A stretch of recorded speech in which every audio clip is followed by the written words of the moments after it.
Hi. Hello. Give me just a second. There we go. Okay, so today I'm gonna be painting this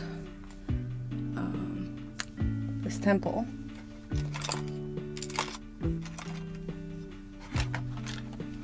Again, I'll be painting the 2 classes, so I should be able to do it in one sitting today, but if I don't finish it, then I'll just do some touch-ups afterwards.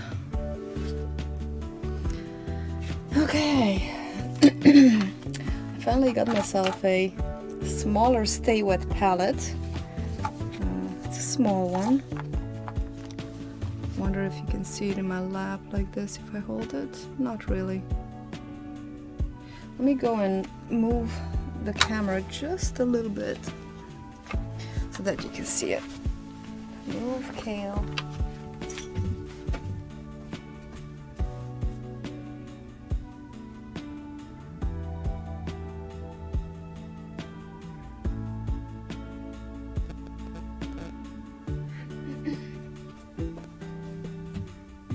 Okay, this should work. Another thing, I did finish that painting that I started last week, the castle, and I'm really stoked with how it came out, right? I really like it. I think it came out pretty nice.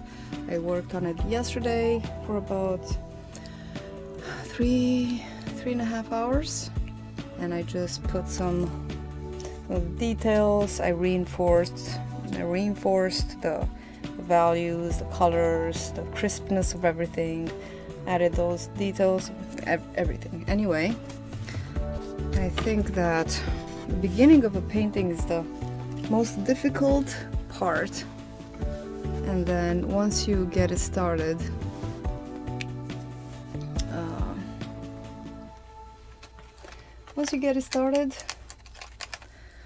it's a lot easier. So I'm gonna start today by doing a wash. I'm gonna do a burnt umber wash.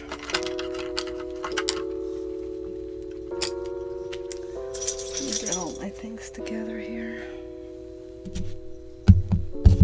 Okay, my water.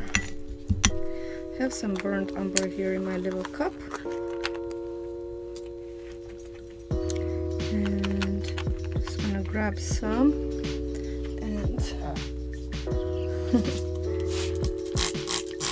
Pour some water, spritz some water here.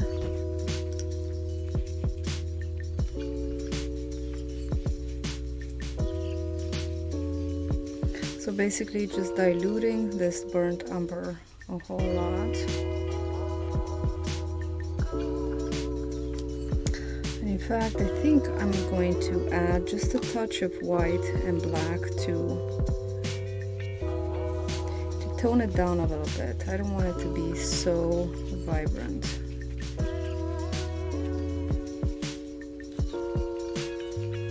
Just a teeny tiny bit. Alright, and then just going and covering this with a very diluted version of this. It's more like a raw umber, honestly.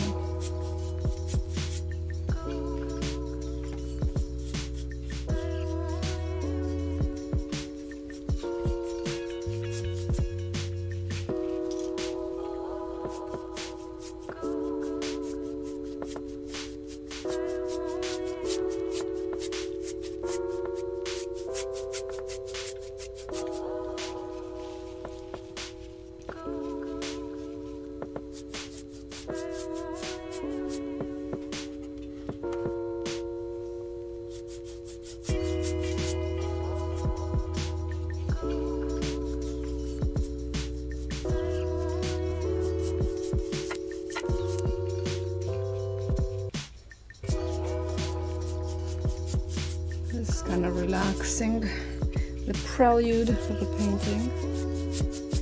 Don't need to worry about much at this stage. We're just putting down some color so that we don't start with a blank canvas, and so that we make sure that when we paint there's not going to be any white spots left in here.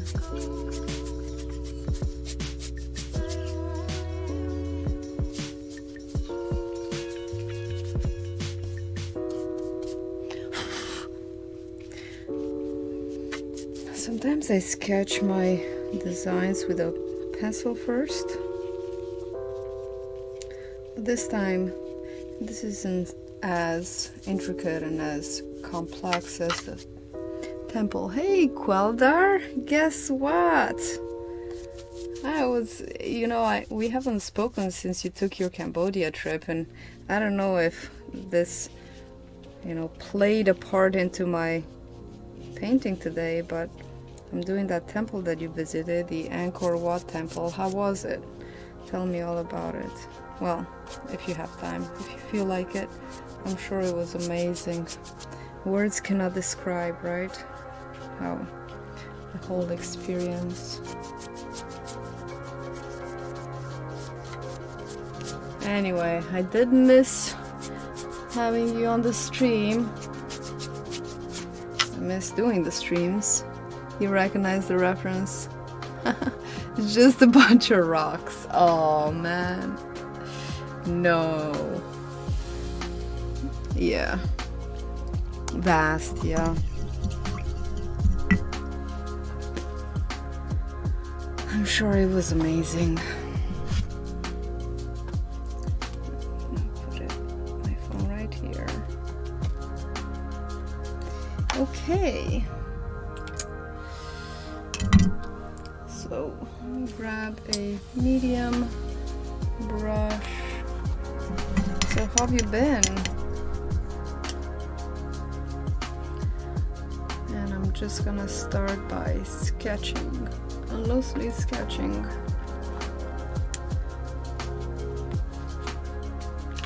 The tree. I'm gonna start with the tree and then work everything around it.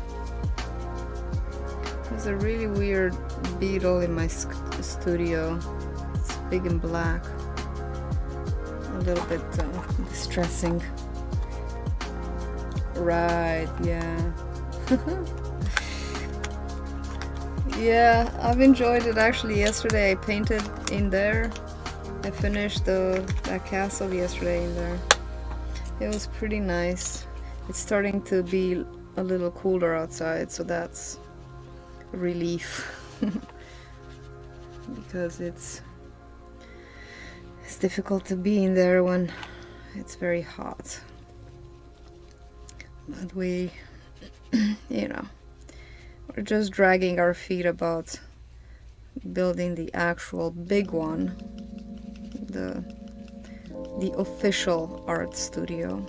Because to be honest, when I saw the dome, I wasn't really thinking about it as being an art studio as such. I was thinking more of it as a place to, just relax and hang with people. Like having dinners and stuff like that.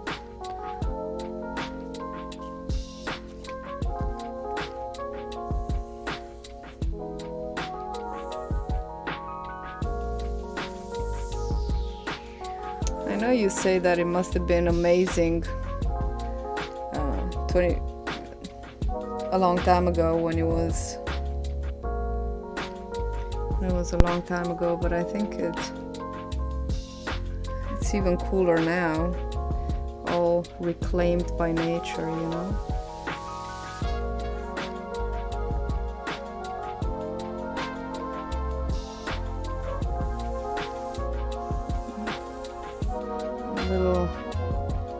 little challenged by straight lines still. Got a hair.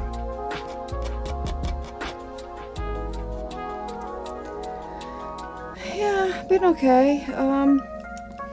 My vacation was also pretty cool. I went to Romania a couple of weeks ago. We came back.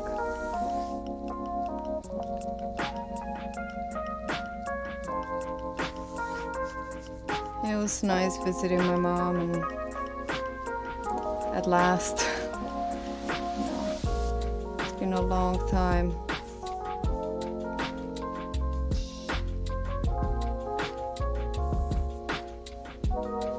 It was, we actually went through a heat wave while we were there, so that was interesting, but I'm sure it wasn't hotter than it was here too. You know, it's the same kind of climate. Not a lot different.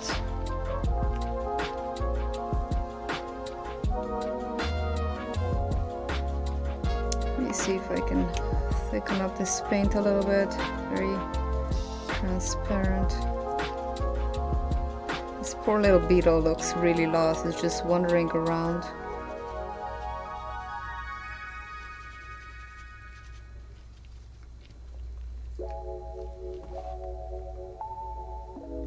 Pretty much the same climate, but it was hot, yeah. A few days, and then it's funny because I was telling my husband that it never rains up where my grandmother lives. It rains very rarely. So while we were there, we got two huge thunderstorms there, were quite impressive. Hail and all that. Scary stuff.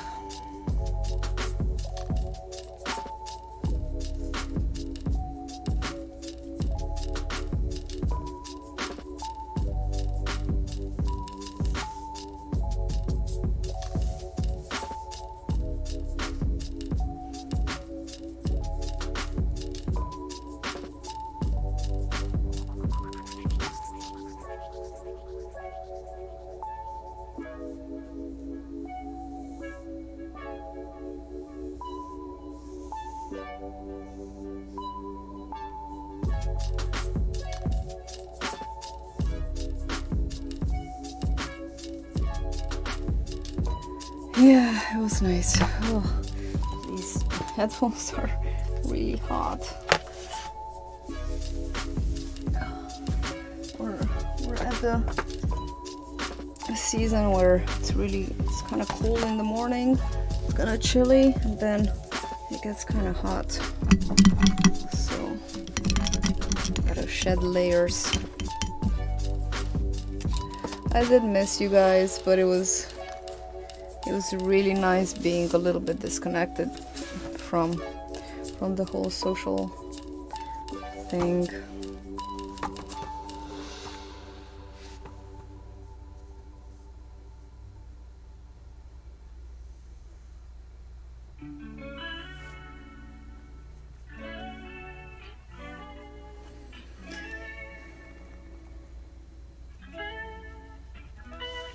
Alright, I'm mixing some thick paint so that I can actually cover stuff. I think after toning the canvas you should let it dry. Yeah, it's good.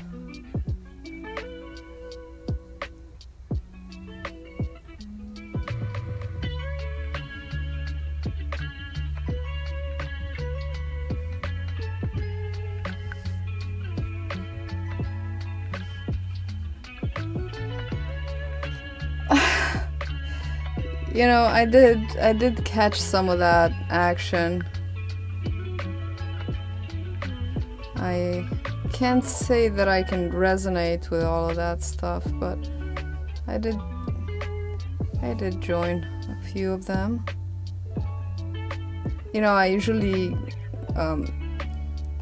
join his streams in the beginning, right at the beginning, before everybody else tunes in, so that we can actually have some conversations. And then when everybody else joins and the conversation starts, I'm kind of like slowly backing off. I'm like, okay, let's see, Lewis is entertained, I'm just there to keep him company until the fun people come on. I didn't know you were not into the games either. I mean, I never really heard you talk a lot about them, but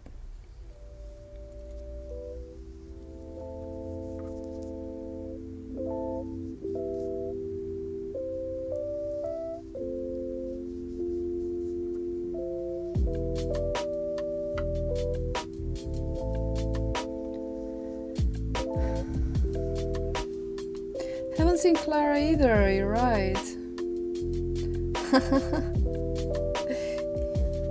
I never ever played.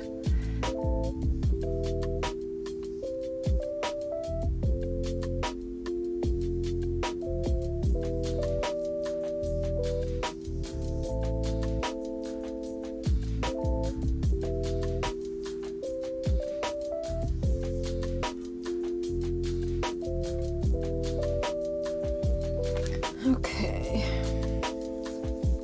There's a lot of detail with all the brown and the green. I think I'll do the brown first and then add the green after. I think that's the way to go.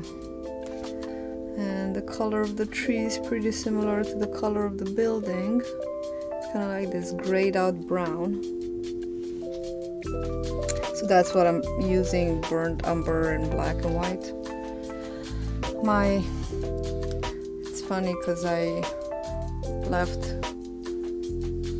whenever I talk about black art materials, I know maybe you don't have that in Europe. Oh, I did buy some European paints. I really was impressed, to be honest, by the quality of the paints. I mean, I shouldn't have been, you know, because I got good quality paints there.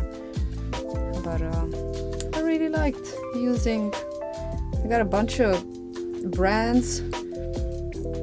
One was Hungarian and the other was Italian, and then I got a big jug of white, which was like economy paint, pretty like that's how it was priced, but it was so thick and it said you can use it outdoors and everything. I figure white doesn't really matter for murals necessarily because there's not a lot of pigment to, you know, to fade. All acrylic, yeah. Hang on, they're right there. Maybe, yeah, one was Italian, this. And then I found my watercolor paints from when I was a kid.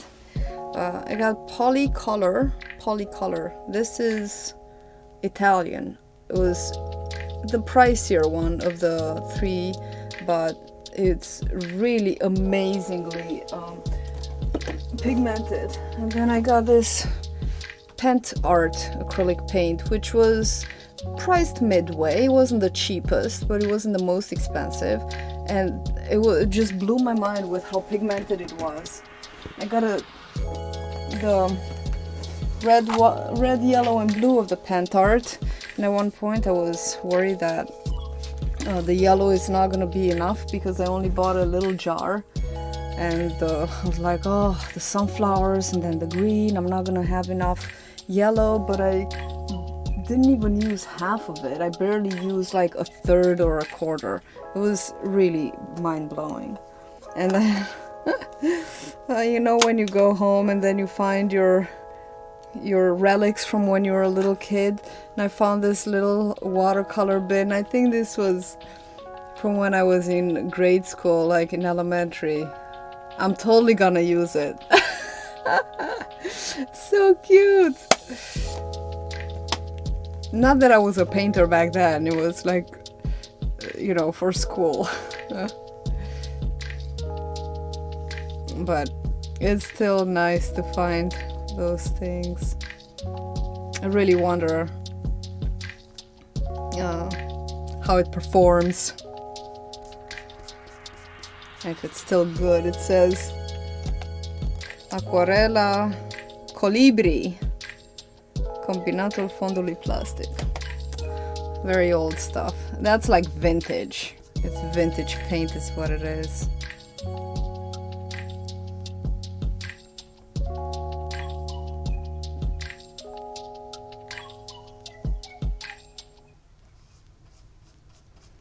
We're vintage. That's right. That's right. We're vintage. True that. We're not old, we're wise.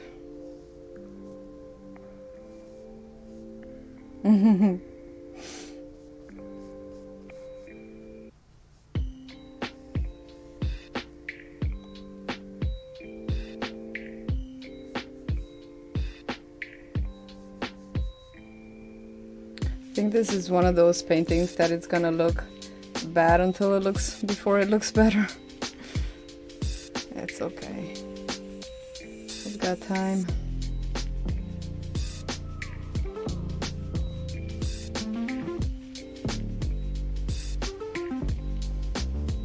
Are you still taking classes?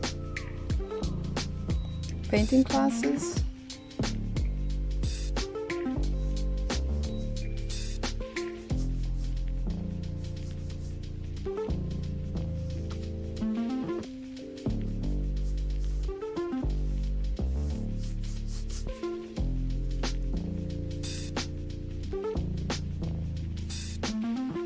Ah, cool. Came out really nice. You have improved.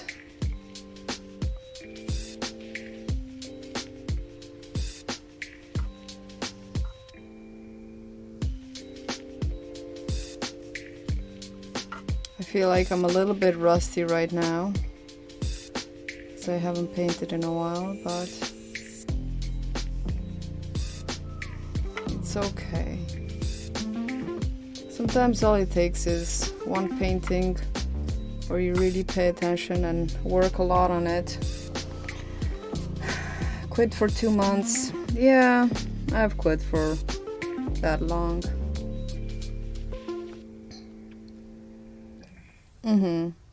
Yeah, that's good.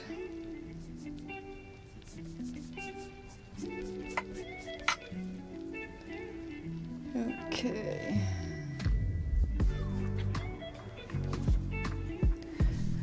Let me just put my thing on do not disturb because it's,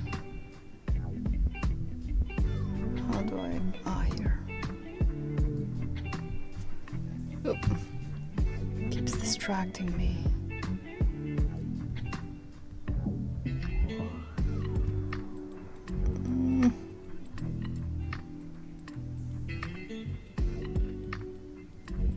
I lost my picture.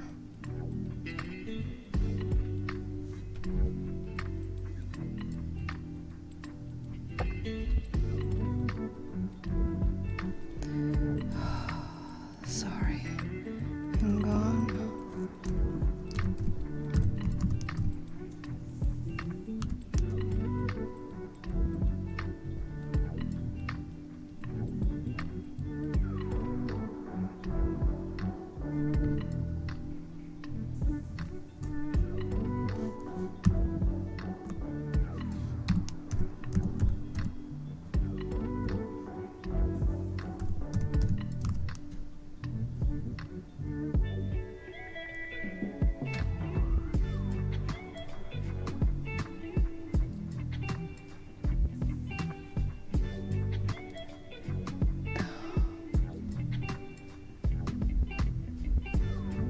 Well, I lost my painting, my reference.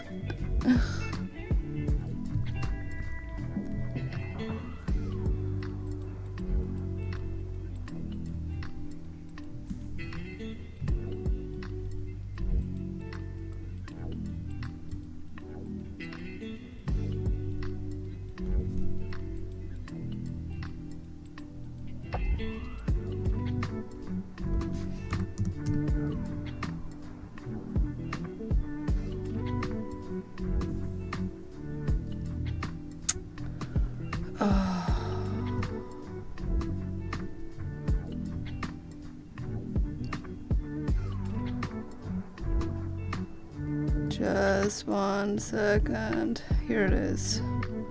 Buildings. It's called buildings. Gosh. Okay.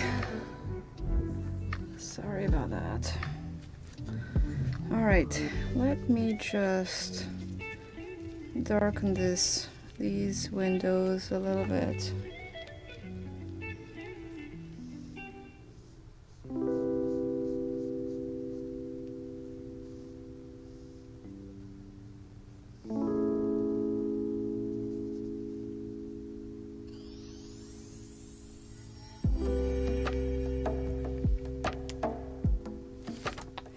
Have I ever used...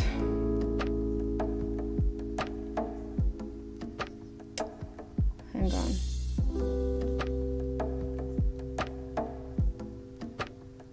Zinsser shellac? No.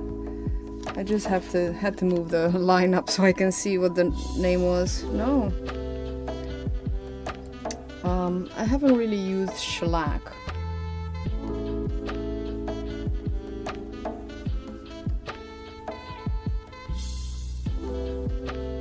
Have you? Zinsser. I have heard of the company.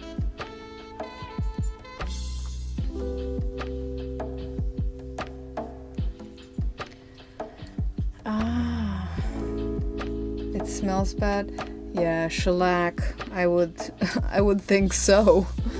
But yeah, generally cabinet paints and whatever is not acrylic or latex based can be pretty stinky.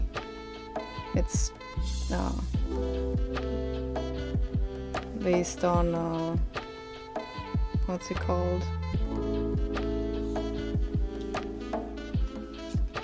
Solvent based, not water based, I think.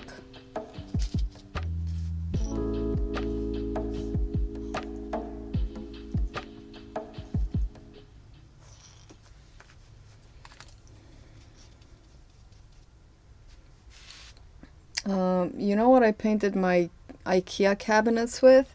Actually, you can paint them with acrylic. I did that just with acrylic and with a roller, the ones in the kitchen, and then we did get some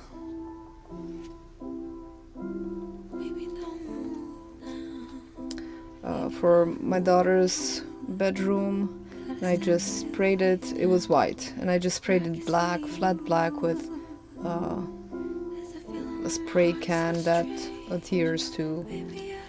No, I didn't sand them. No. But it's not a high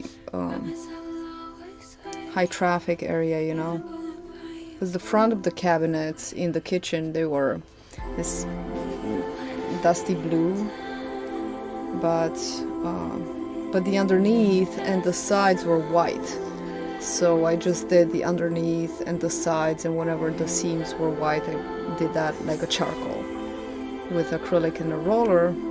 But Amethyst, my daughter's cabinets, some shelves, just took them outside and sprayed them with the spray that bonds to plastic.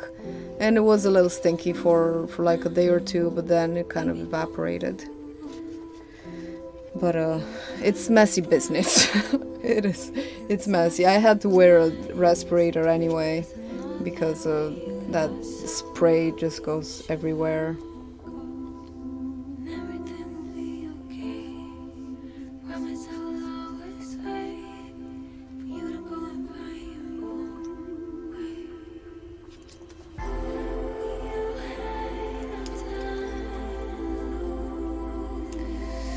Yeah, but there are enamel paints too that you can paint on cabinets with. I don't think enamel is as... Wait, shellac. Yeah, I don't think enamel is as stinky as shellac. But I don't know. Hopefully the smell dissipates fast if you let them breathe outside or something like that.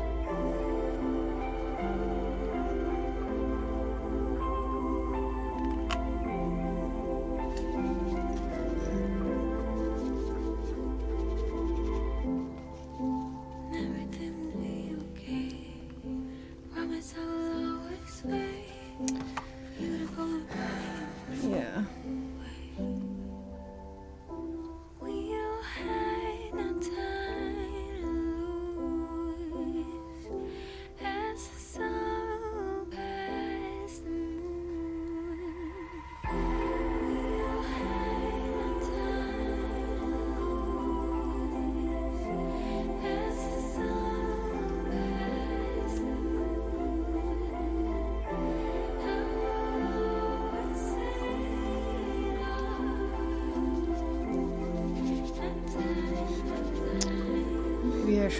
be using a different brush for this.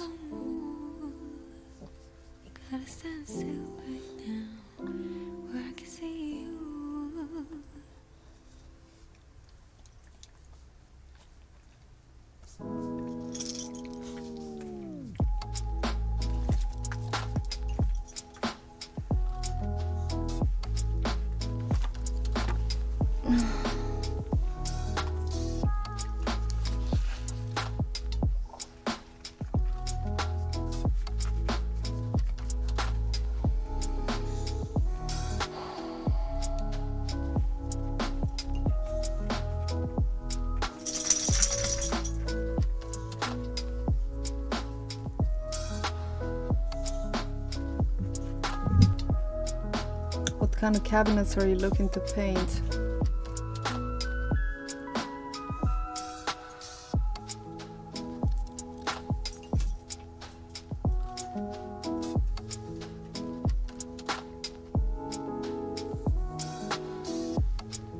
Bookcases. Yeah, it was a bookcase that I did for my daughter too. If it's light enough to take outside before you mount it. Yeah. We did get the white one on purpose actually, because it was kind of a difference in price between the white and the black, and we got a bunch of stuff and then just kept adding up. We're like, you know what, we're just gonna get the white and then paint it, and that worked pretty well. It took about 2 or 3 cans for just one. Was it one? No, one, I think 2. A bigger one and a smaller one. But I do like that it's, what's it called? Rust-Oleum, I think.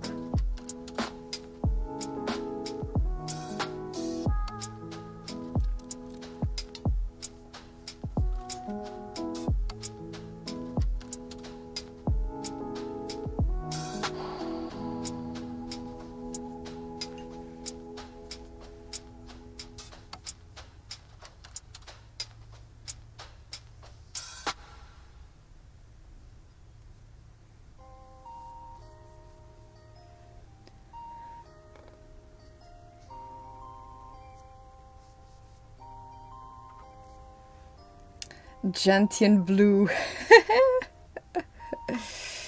I don't know what gentian blue is. Kind of like a flower.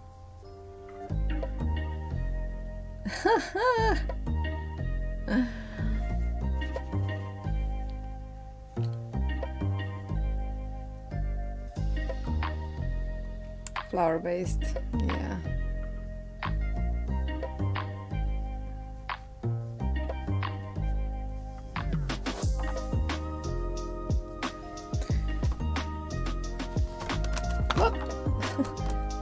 Whoopsie. Okay, let me just grab this grayish brown again and just paint. Should I make it a little bit darker and paint the roof properly?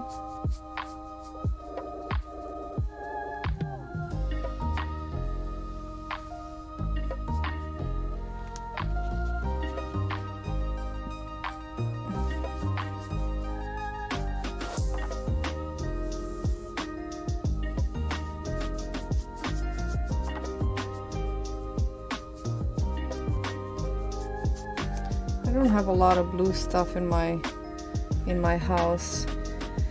Aside from that, it's kind of like a smoky teal in my kitchen. But aside from that, not a lot of blue stuff. It's mostly browns and reds and really like earthy and warm colors.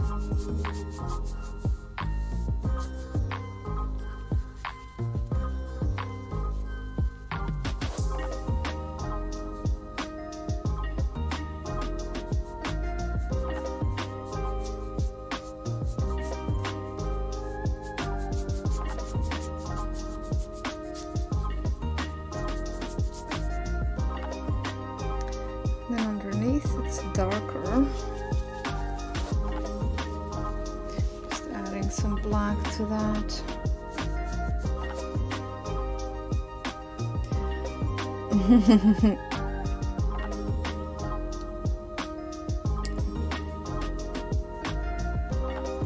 Yeah.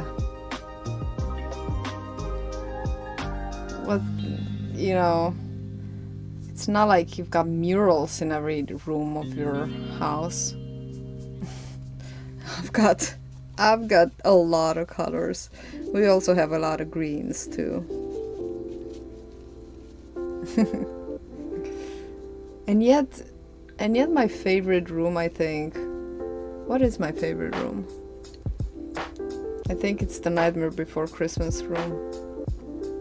And it's the least colorful one. It's the most monochromatic room.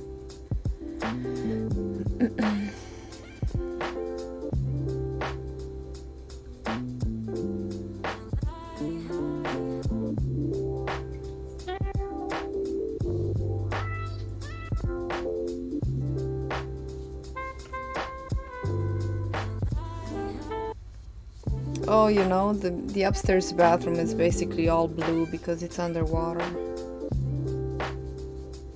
Forgot about that. Yeah, it is. It's basically a different feeling in every room.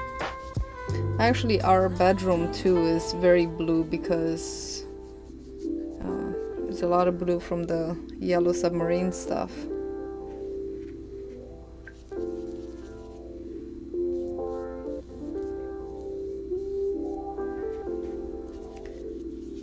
So basically the base color is blue, but there's greens and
okie dokie.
I don't know if I have ever painted such a messy painting before.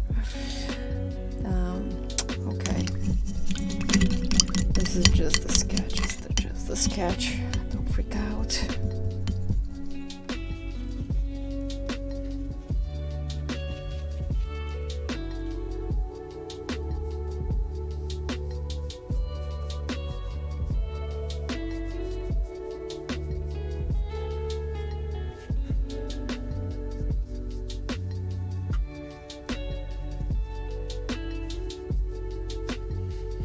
Okay, let's dab into some of the green.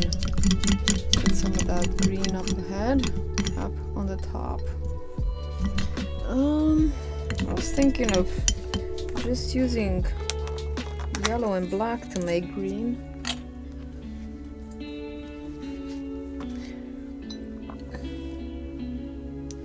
You know, that's what I was talking about Blix, just praising them because how good they are with ordering stuff, and they have really made me wait with this particular shipment. Made me wait a lot because I haven't received the paints that I'm actually going to be using for the painting class, so I'm using different paints. I mean, they're the same kind of paints, just different colors. Okay, that's a bit too green, so just adding a little bit more black, and I think I'm gonna add some white, just tone it down a little bit.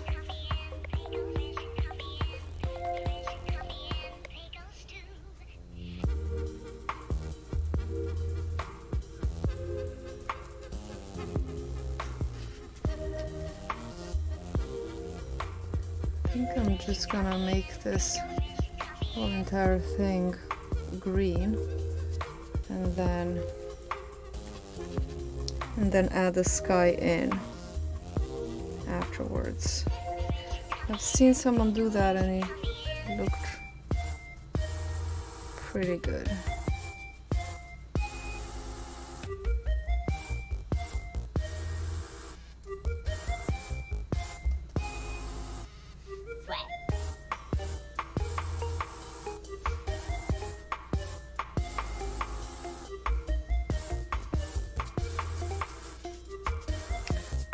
Just cover up.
Sorry about that.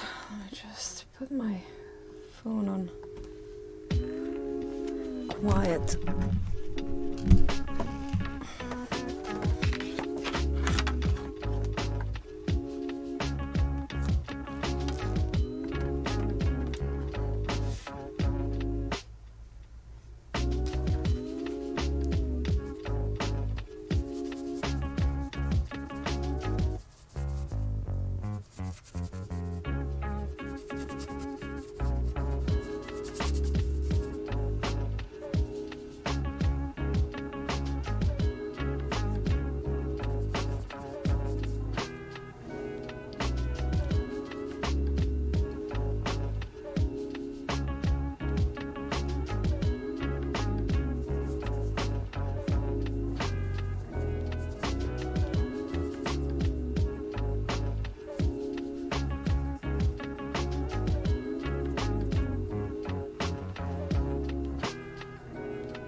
Maybe I'll just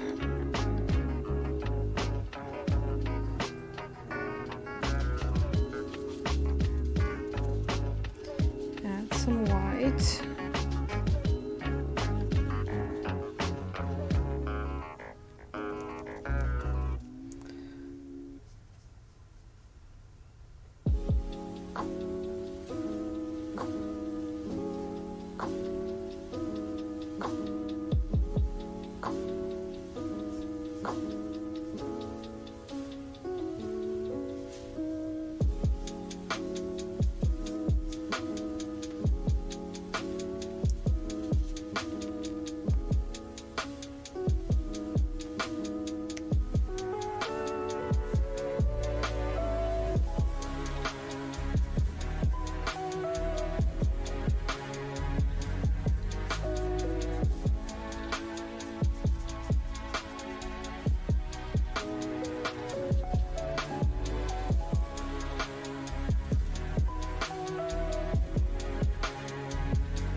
you're eating delicious for dinner, Qualdar.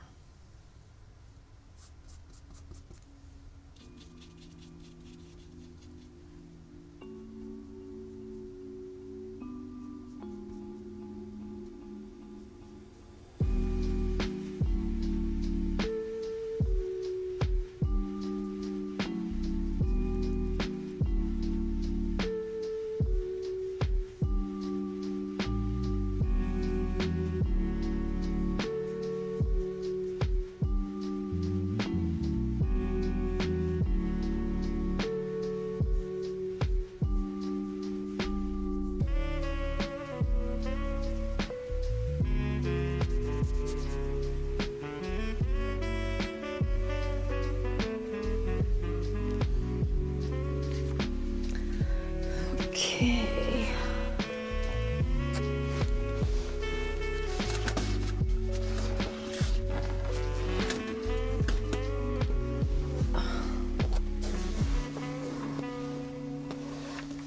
I think that made the light a little bit better. Okay, now let's make a few of those bricks and shingles. Grabbing a straight brush, or like an angled brush. Try for this small one.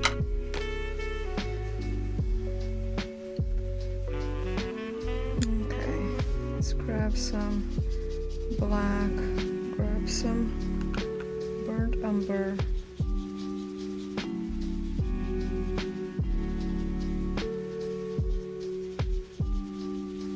Maybe some of that green too. Just toss everything together. Spaghetti.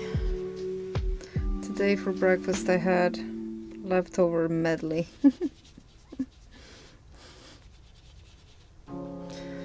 I've been really specializing. Oh, good. Been specializing in eating leftovers lately. Makes me feel good about not wasting food, you know?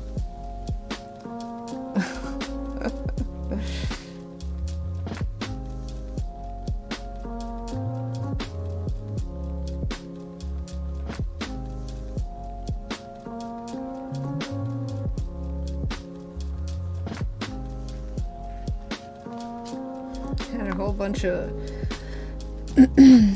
broken pieces of bread from my daughter's sandwiches that I didn't want to throw away. And yeah, right. And there was some leftover omelet from yesterday from my daughter. There was some stuffing from the sandwich the other day. I just put everything in the toaster oven with some cheese on top, and it was delicious. You can really make a meal with cheese, leftover meals.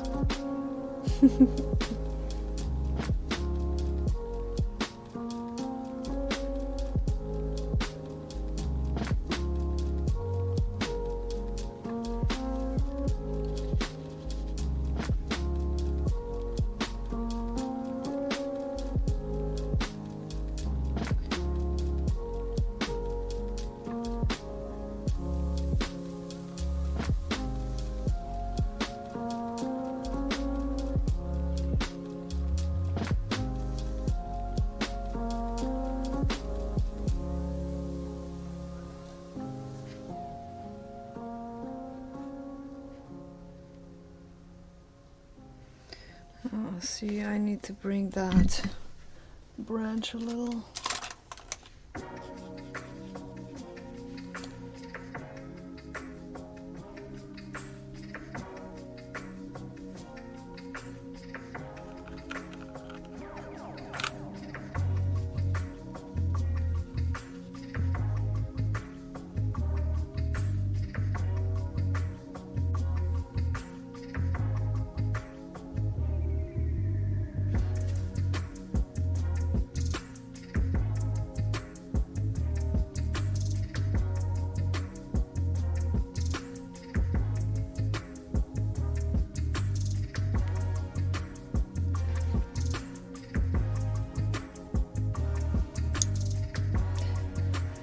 How can you have leftover omelet? I don't know. I made the best omelet. Because there was omelet, there was bacon, there was, you know, nectarine. There was like a overload of sensory experiences, and it's only so much you can eat at, you know, 6:30 in the morning. I couldn't even dream of eating so early. But she's gotta do it because then she's gotta go to school.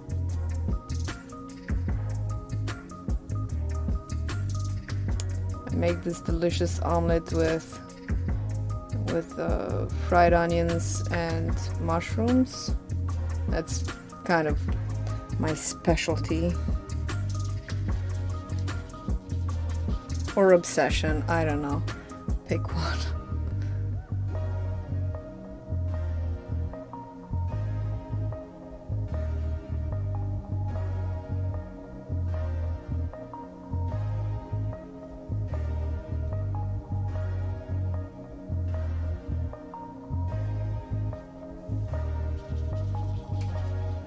I would never dream of having leftover omelet in my plate.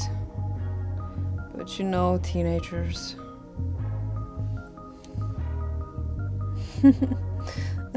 It is tricky, it is tricky.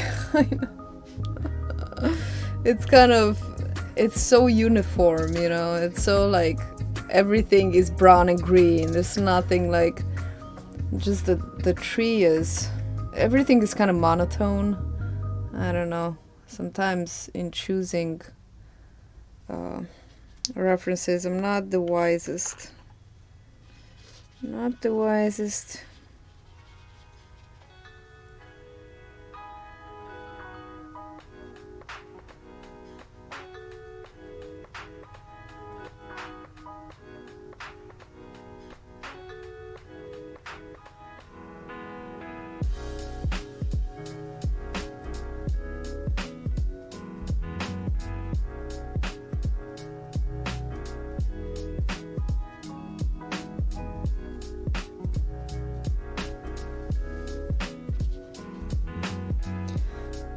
So I'm just gonna jump from piece to piece. Wait, I didn't do something right.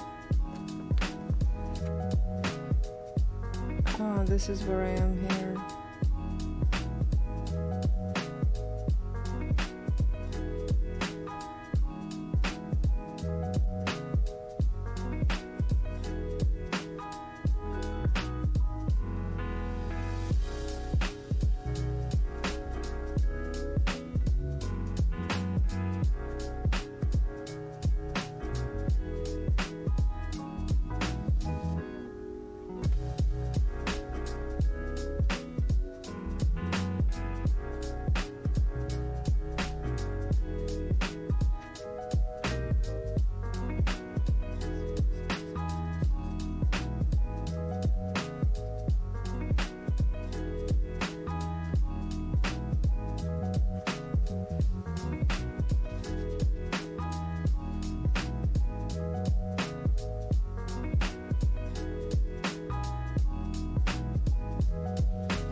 No, I don't think that they'll mess with the music that I've already used for previous videos, but I have to delete all the songs that I downloaded, and I am not allowed to use those anymore for future videos. But I think I should be fine, because I've been thinking about it actually, especially when I wasn't using it a lot, you know, my off period, and I kept seeing the charges. I'm like, gosh, I'm not using a lot of these things that I pay for, you know. I wonder if I could just get rid of some of them. Epidemic Sound was one of them, but I never did. I'm like, whatever. I just kept it. You're subscribed to Epidemic Sound? For what?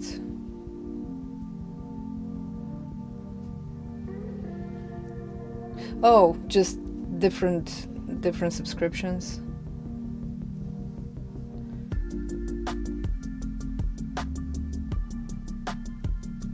And then, you know, I started streaming when I came home, like, okay, well, maybe it is worth it. Yeah.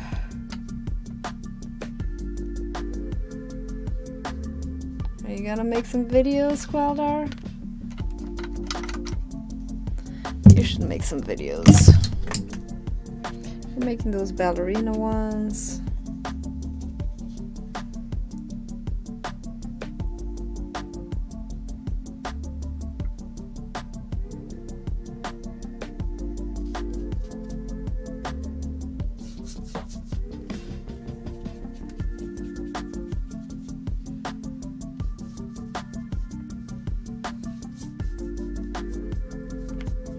Big ideas. Yeah.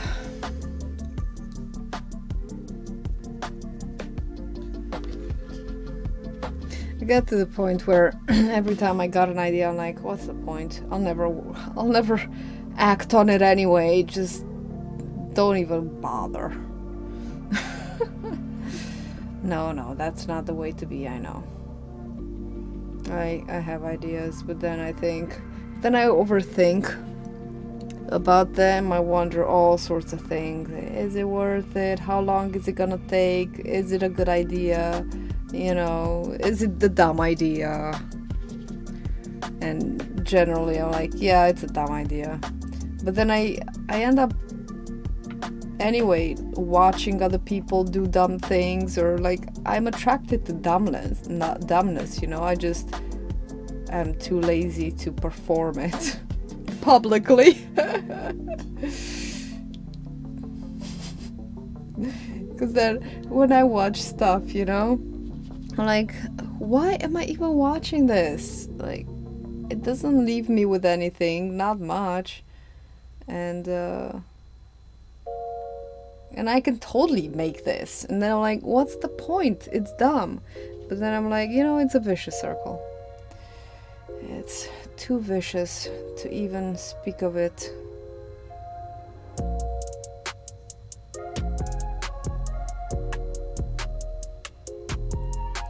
All the things that I waste my time on.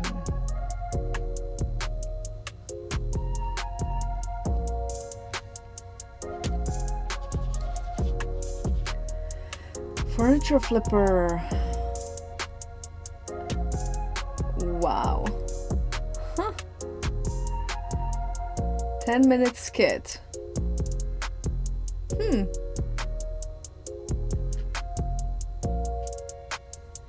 Like skit, like funny skit? Interesting. I am intrigued.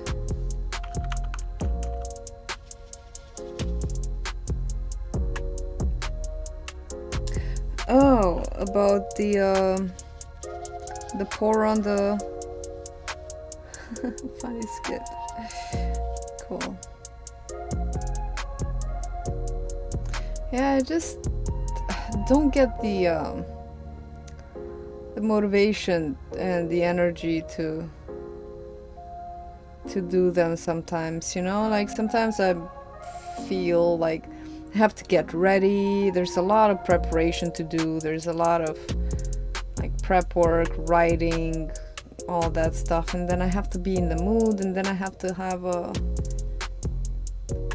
clean space to do it, like a studio, and I just, by the time I'm done thinking the idea, I think it's gonna be a dumb idea anyway, and I don't do it, sadly. But I do have potential, just then I got dishes to wash, you know, like I got stuff to do. Who's got time to faff around? Yeah, exactly. The space in my life and all that other stuff.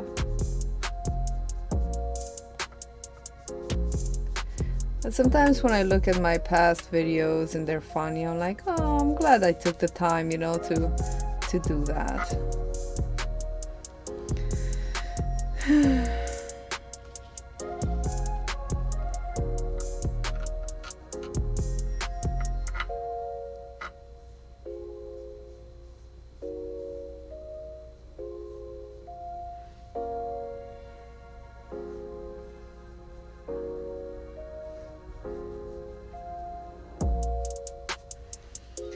It's a bit brown. I think it needed to be, well, it is brown around here.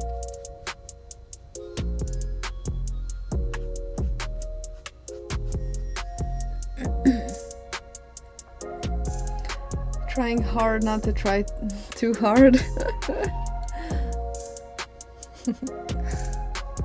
Yeah, it's not easy taking it easy, you know. It's not easy.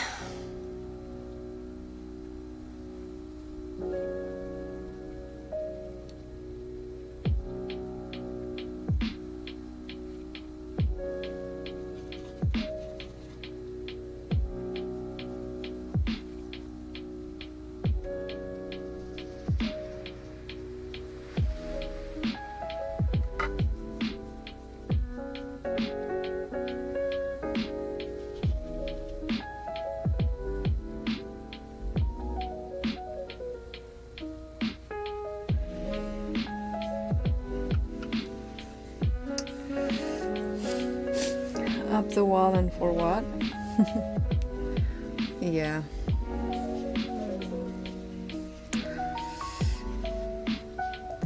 Surprisingly, I don't know, like going on vacation, didn't it change your mind a little bit? Didn't it kind of put you in a different frame of mind of not trying as hard and being a little more chilled? So I think the vacation kind of did that for me in a way. Just kind of put my mind to rest a little bit.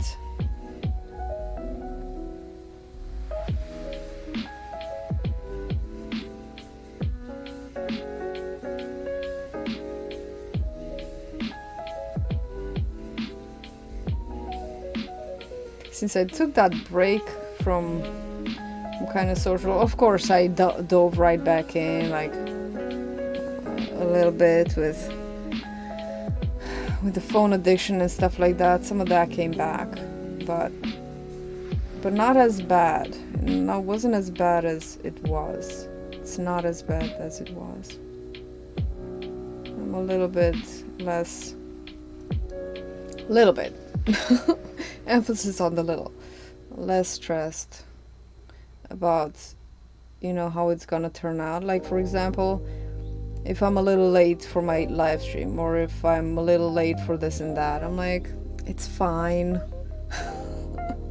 I don't know why I put myself in a tizzy about being perfect and being, you know, presenting a certain front and a certain face. Kind of relax a little bit. Maybe being among Romanians, I kind of have to make myself relax, as we're a little uptight. And generally it's when you see people around you when you see what you shouldn't do, something that bothers you, then you realize that it's something that bothers you within you. And then you're like, oh.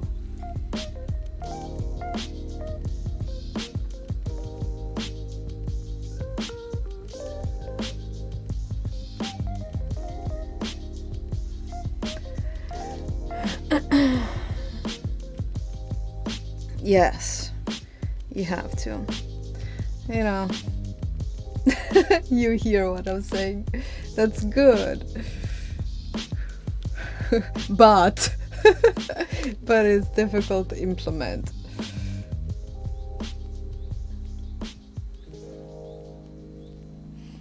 Asians generally DGAF? I don't know what that means. If they can work less, they will.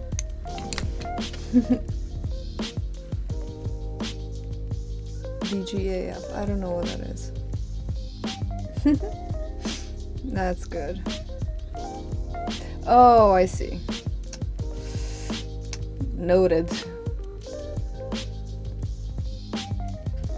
See, you can teach an old goat new tricks, or old tricks but new for the goat, or something.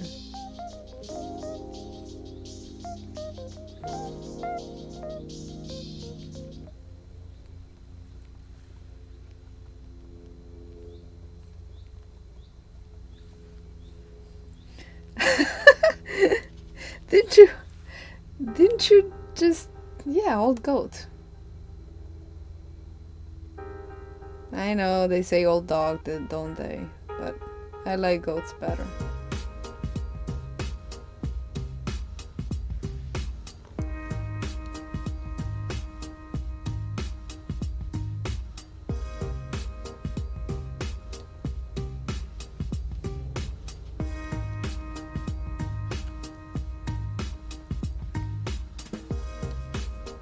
Goat eat, yeah, they do.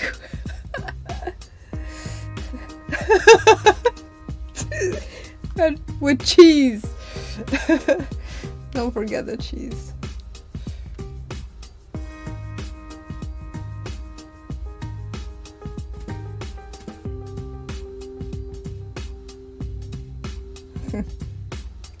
Can count on Qualdar to keep a joke running, eh?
One, two, three, four, five.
have tea. I've forgotten about. Oh, it's cold now.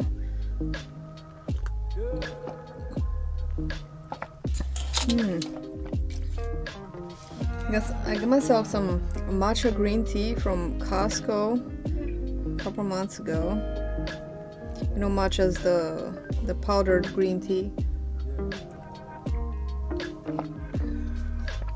And it just mixed with water, and I've been drinking it just like that with water, and it was not very appetizing or attractive at all. And I thought, maybe I'll put a little bit of honey in it. I think that'll make it better. And then I also remember that I had some dairy-free creamer that my daughter bought a while ago for her coffee that she almost never drinks anymore, and I put some of that in there. Surprisingly, it didn't go bad in all that time that we were in Romania, and it's so good. It's so good with a little creamer and honey. Could just drink that all day. I got the idea because I went to one of those boba places. It's called Kung Fu Tea in Doylestown, and I had a black sesame matcha boba tea with coffee popping bubbles. I'm one of the cool kids now, and it's so delicious. But if I would make it, I would be just mortified by the amount of sugar that they put in there. It's very sweet and delicious and milky. But so that kind of inspired my tea today. So if you're gonna drink matcha tea, put a little bit of milk and sugar in it, or honey. It'll really elevate your experience.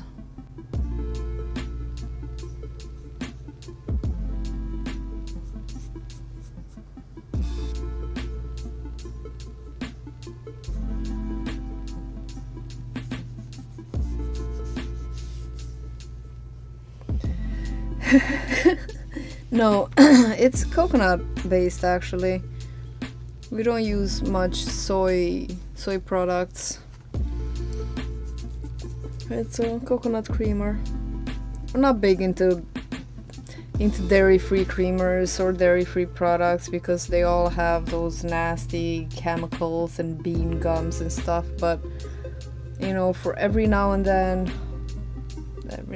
treat, it's okay, I guess. Kind of look the other way.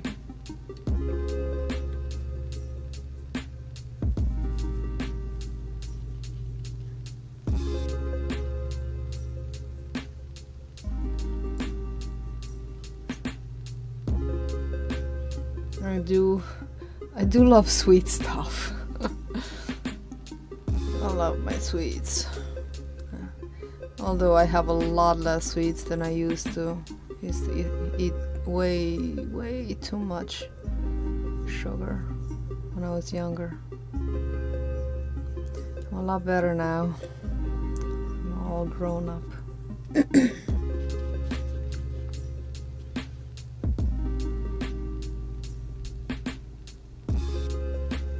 For example, when I went to the supermarket the other day, I'm like, you know, I'm by myself, I'm alone. I think I'm gonna get myself a dairy ice cream. Shudder at the thought. Just imagine a dairy ice cream. And because we usually have just non-dairy ice cream. Trader Joe's, there's a supermarket here nearby, and they make this delicious ice cream that my daughter and I are completely addicted to. It's a boba coffee ice cream based on coconut milk. It's absolutely like out of this world. It's so good. And I've been eating that a lot. but I was at the supermarket and I'm like, you know what, I think I'm gonna stop eating my daughter's ice creams. Maybe I can get my own ice cream and eat it by myself when nobody's looking. And I was looking at the labels, and generally lately I've been buying Ben & Jerry ice cream. They have all those, fancy flavors and stuff. Before I used to be a Haagen-Dazs girl because I was reading the labels, and Ben & Jerry had a sale, and I'm like, maybe I'll just should I go for the chocolate fudge something like Madness or truffle fudge something, or should I go for the cookie and cream double triple chocolate and death by chocolate? It was something chocolatey. And I was reading the ingredients like, oh my gosh, it's got all these nasty chemicals like carrageenan. That's totally not good. And then I was reading Haagen-Dazs's ingredients.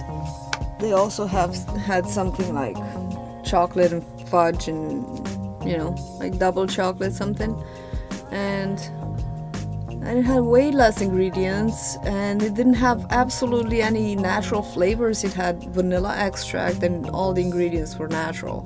Like, you know what, I'm going back to Haagen-Dazs. Screw Ben & Jerry.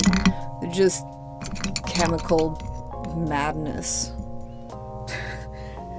Don't look back in anger. Okay, let's add some lightness to the canopy. I'm starting with white, some yellow, some black.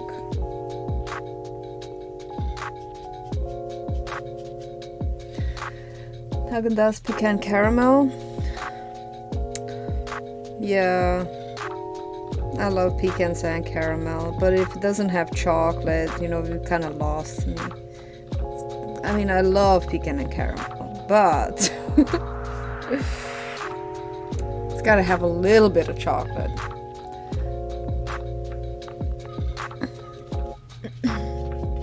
I used to love their Belgian chocolate ice cream. They don't have it anymore.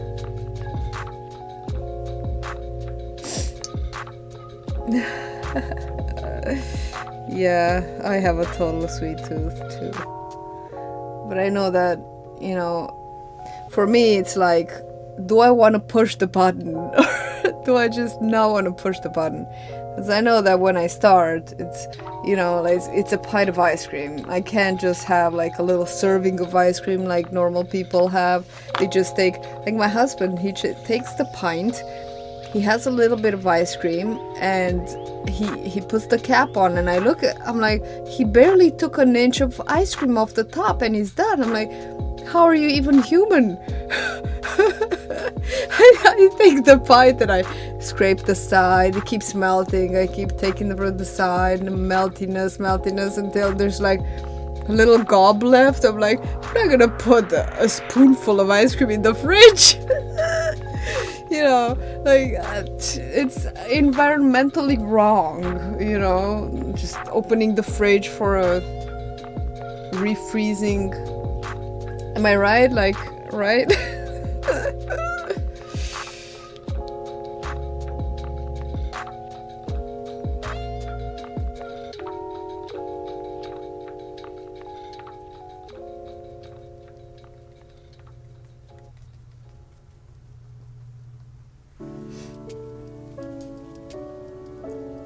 I'm thinking about the environment.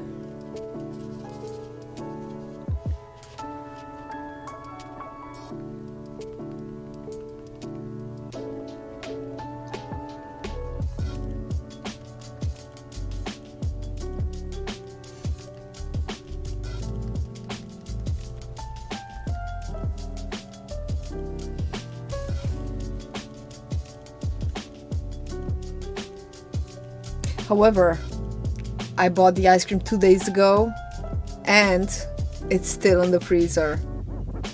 So there's that. I didn't eat it yet. The perfect time has not occurred. I just didn't have time. That's the thing. Because it's like a ritual, you know. I can't just eat ice cream and then mind my day. When I eat a little ice cream, then I have to take the time to reflect upon the experience and that. Thank you.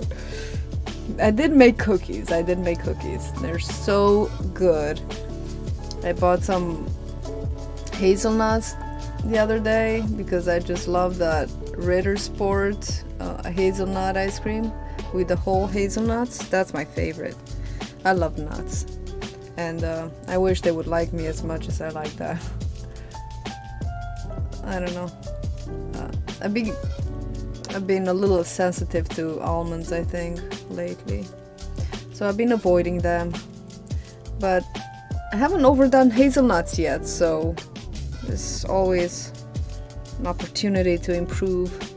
So I made these hazelnut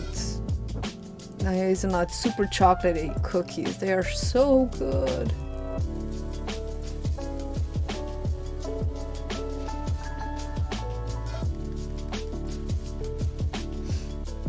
Even my daughter took a bunch to school today to share with her friends. That's how you know you're winning in life. You know, one of the ways.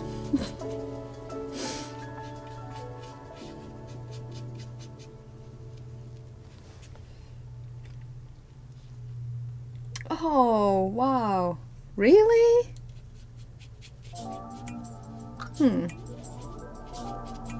It's very, very unusual. You find hazelnuts in Holland now, right? Some plague wiped out. Oh, wow. When was that? When did that happen?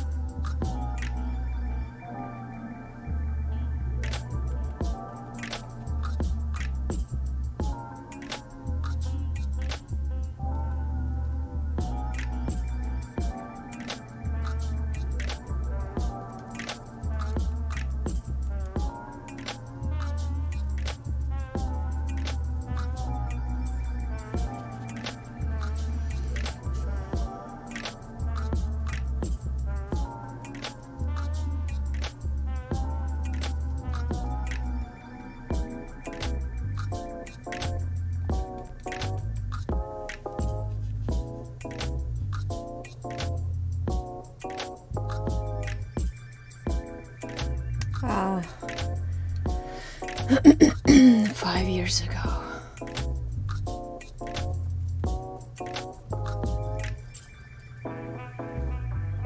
Oh, good.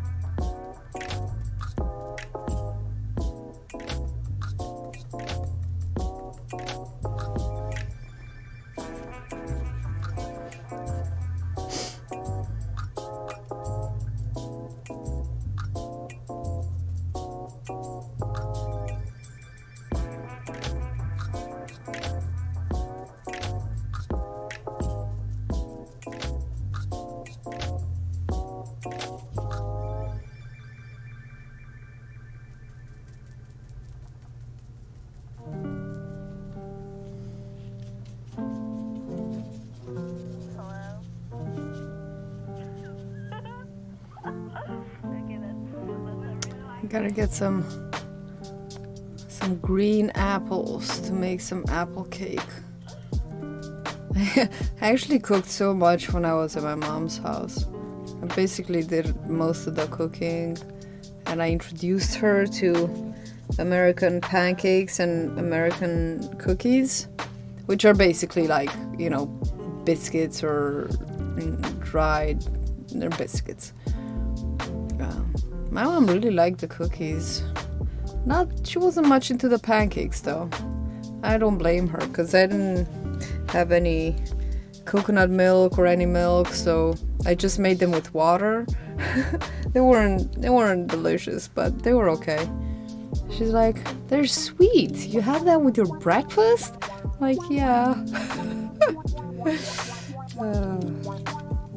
It was amazing eating off the, from the garden every single day. It was just mesmerizing. I'd have these farm eggs from my grandmother, who lives up on the hill. She's got her chickens who are like 100% pasture raised. They just roam through the yard and eat everything. The pancakes in Vegas, they're super big or sweet or what. So we would have, scrambled eggs or omelets every morning. I would make these, 5-egg omelets for me and my daughter, and would have tomatoes and cucumbers from the garden. And I would have this huge tomatoes, yellow tomatoes. So good. The best.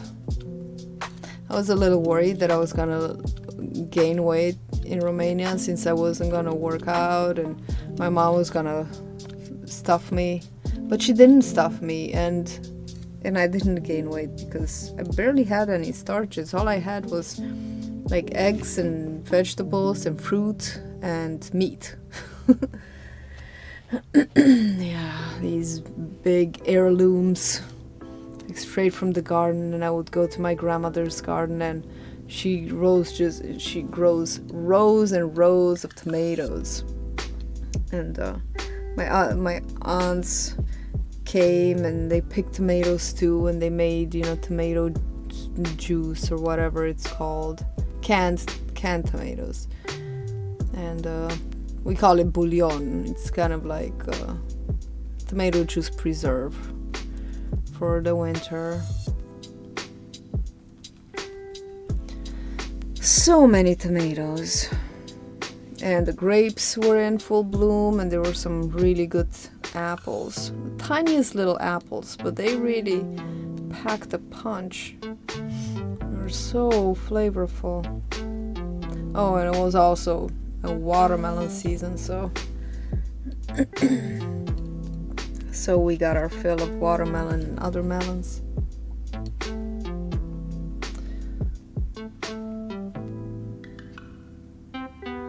Seems like all I talk about is food, doesn't it? I'm thirsty.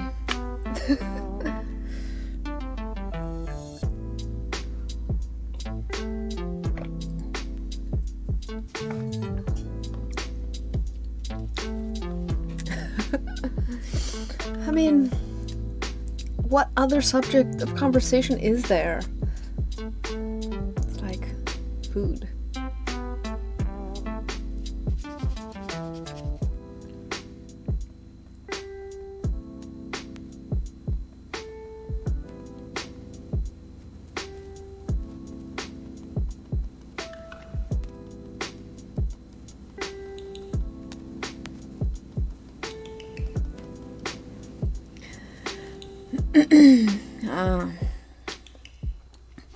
What stuff are you buying for the house?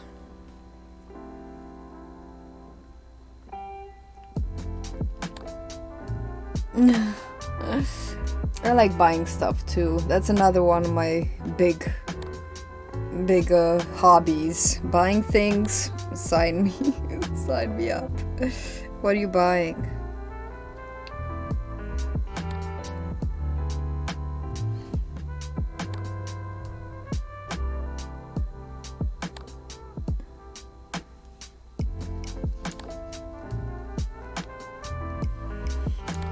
Yeah.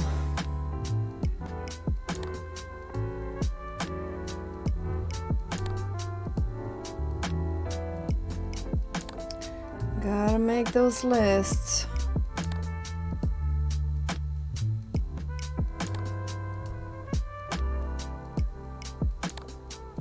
I'm always a big fan of lists.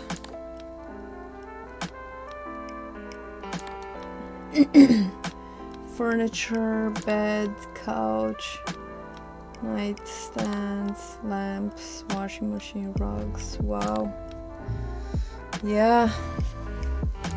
So, are you for your new part of the house that you renovated, or what is this for? Because you built a whole section. You were building a whole section at one point.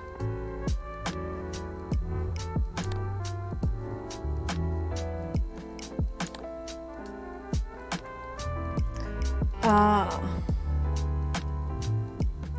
that's exciting though. I would start with the bed. I would start with whatever is most, urgent. I mean, a lot of these things, like the bed and the couch,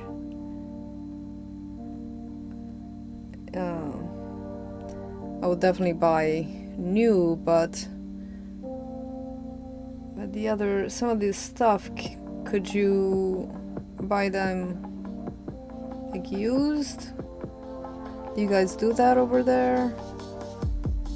Or do you think it's unhygienic to buy used stuff? There's a program, I don't know if it's just in the States, it's called Free Cycle, and people just get rid of their things that they don't want anymore, and people would, pick them up. Yeah. I mean, when we first moved in, there was a lot of secondhand stuff that we bought, and there are thrift stores and stuff. We got a lot of things secondhand, and they were fine, yeah. And a lot of inherited stuff. We still have a lot of inherited stuff and secondhand stuff, but slowly,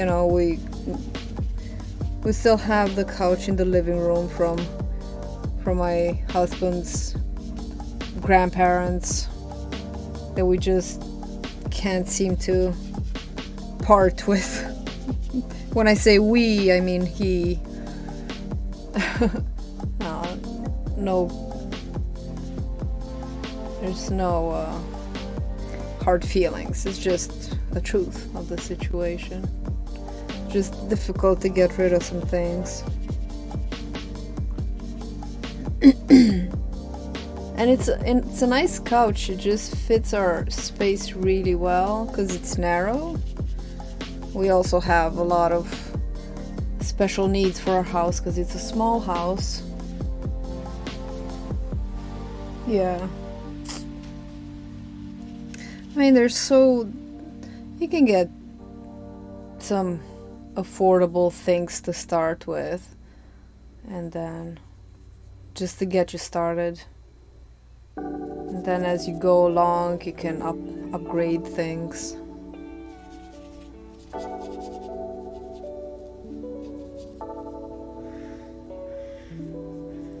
There's no shame in that.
make a list.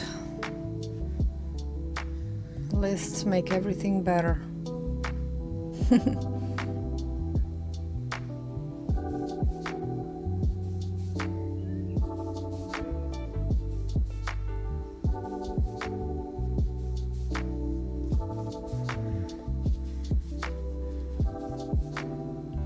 Just help you see, get you some clarity.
I need more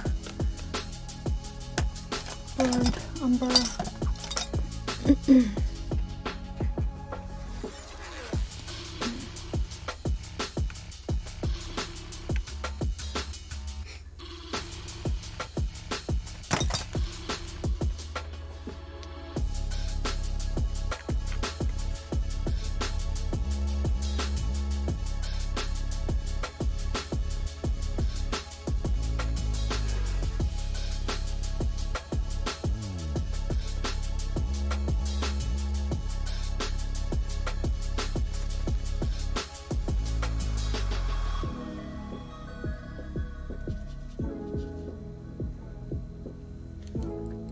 Steve, hello. Lovely to have you here. Glad you're liking it.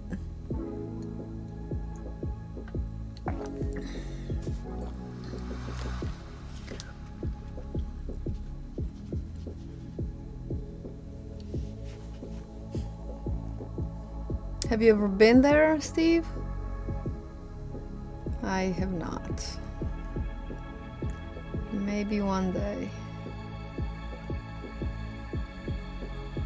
Qualdar went on vacation recently, a couple months ago there.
Maybe one day. How are you doing, Steve?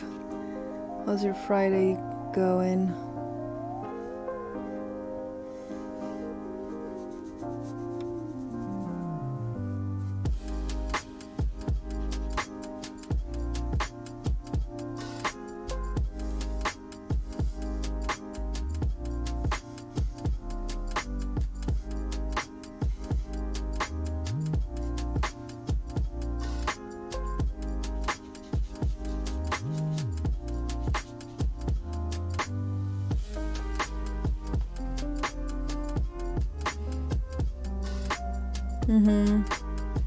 Yeah. It's a really good reference. I mean, it's very... it's a little bit challenging, I'm not gonna lie.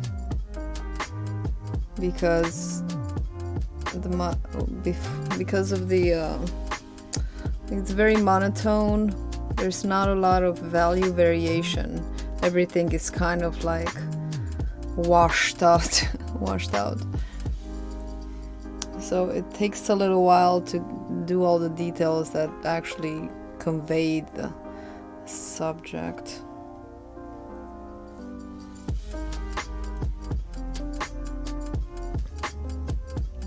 It's really funny that morning when I saw your Victor Frankenstein painting.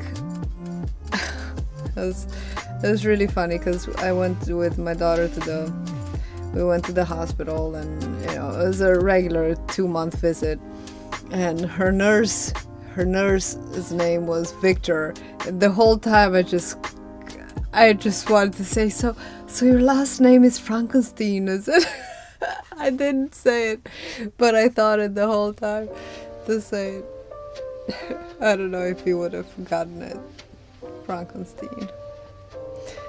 Anyway, but I showed the picture to my daughter and she loved it. Really good movie.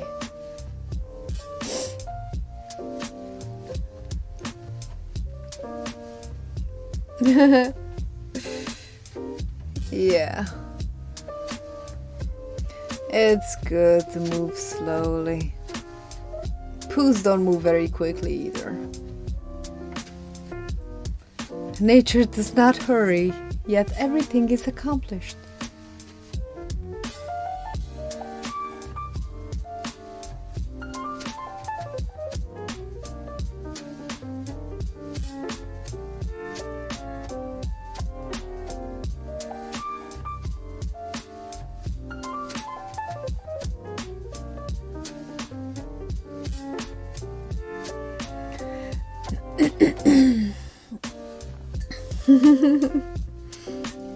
I'm drinking matcha green tea with coconut creamer and honey. It's really delicious.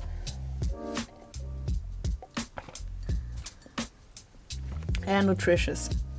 And chewy.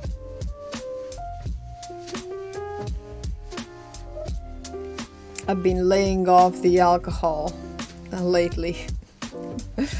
I mean, you know, just I drink occasionally. When I have my acrylic pouring workshops, I do indulge.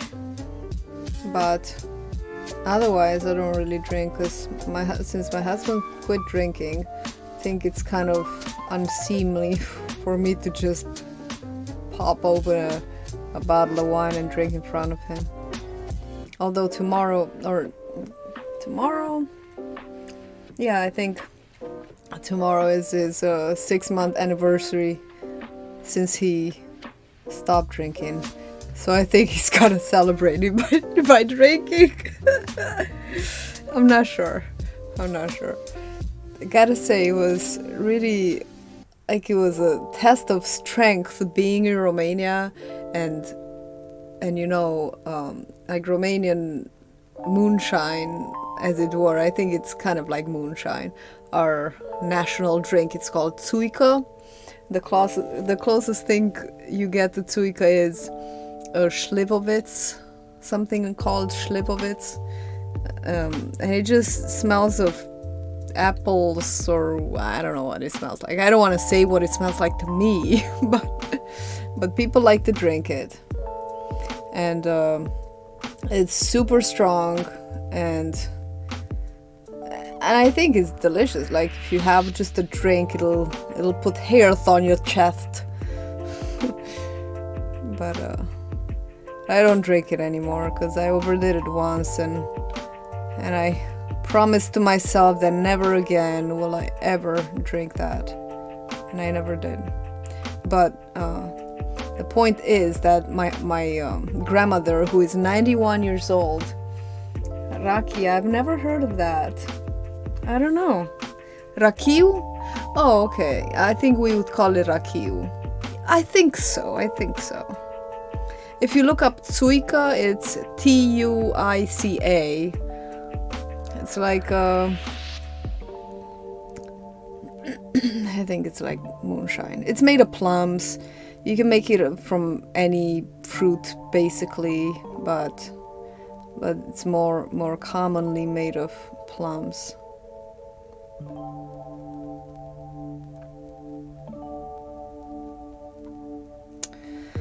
So my grandmother made a couple of bottles.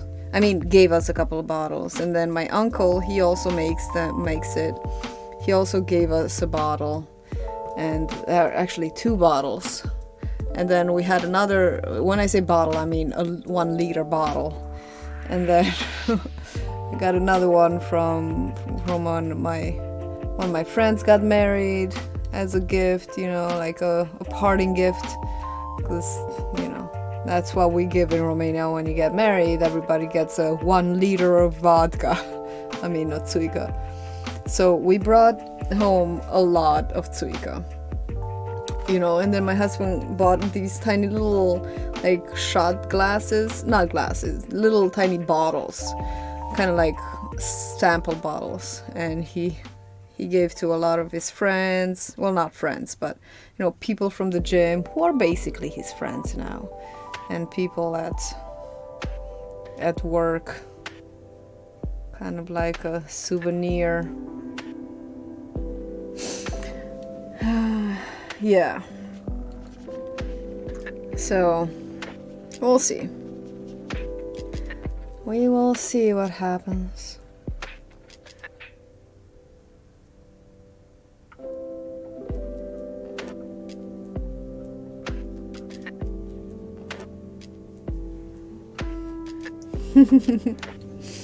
Yeah.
Wow, congratulations, Steve.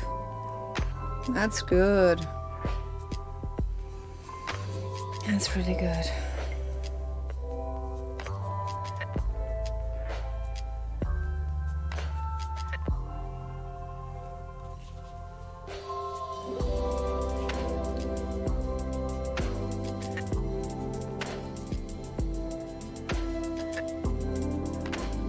Did you do anything to celebrate?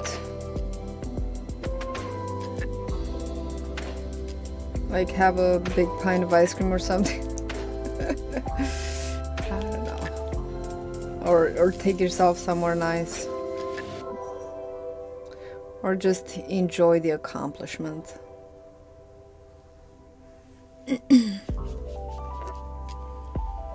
Takes a lot of strength.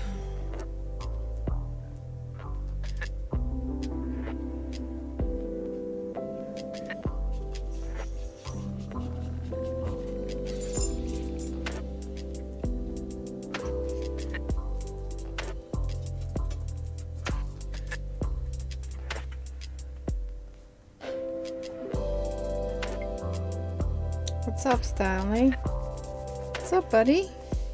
What? Don't tell me you gotta go outside. You're not telling me that, are you? You smell funny. You smell funny. Why do you smell like this?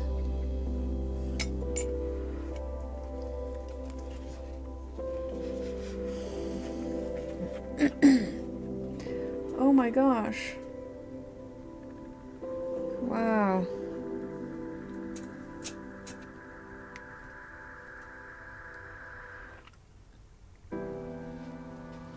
Oh. Wow. Because of drinking? Because of drinking too much?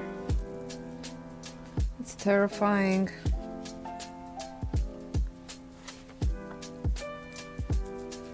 Well, I'm glad you're better now.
Wow. Well, I'm glad you got the care, Steve. Yeah. It is a struggle nowadays. It's like difficult to find people who are not trapped in what you're trying to avoid.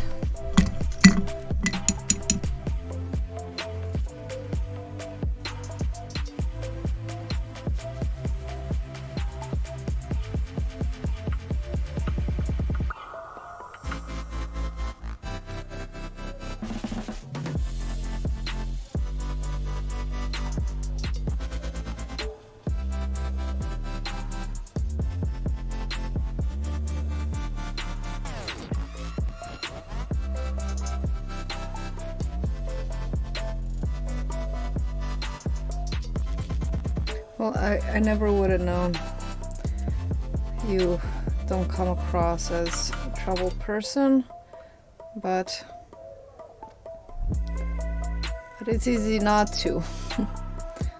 It's easy to not look like one.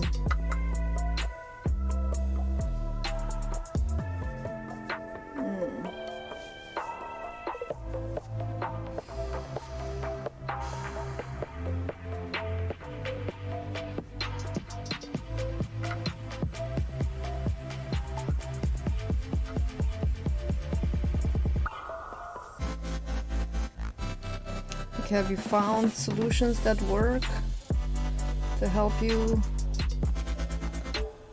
get through these periods of time where you're struggling?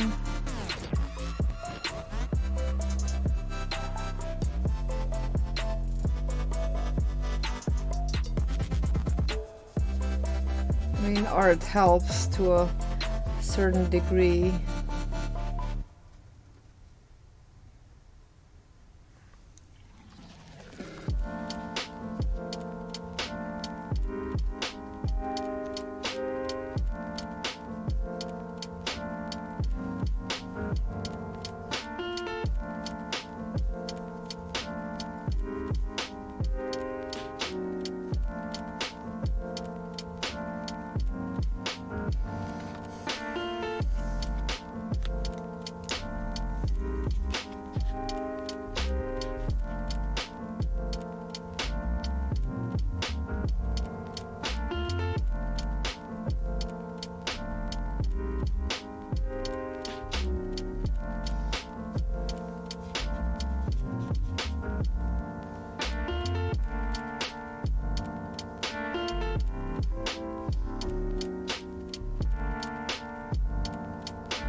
Yeah.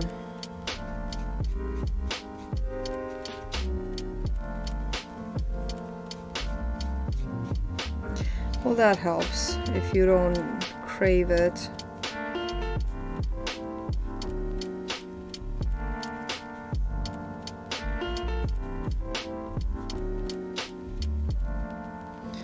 You get so close to a really scary situation, kind of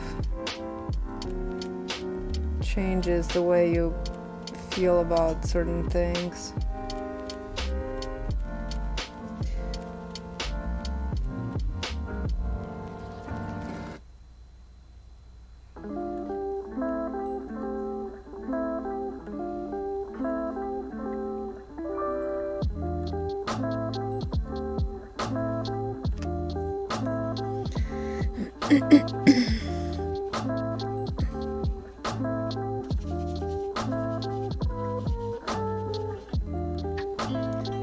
It's not gonna be forever, Steve. You'll get out of your parents' house.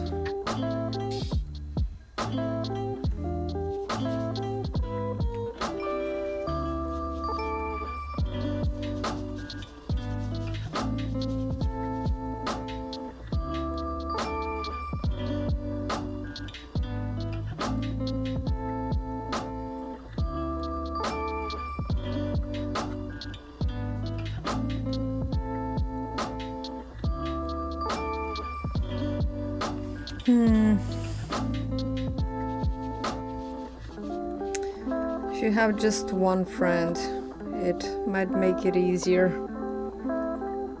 I think I don't really have many friends either. Like, you know, like aside from online friends, but like real friends, aside from just my husband, I don't really talk to a lot of people. Sometimes I talk to my friend with Amanda,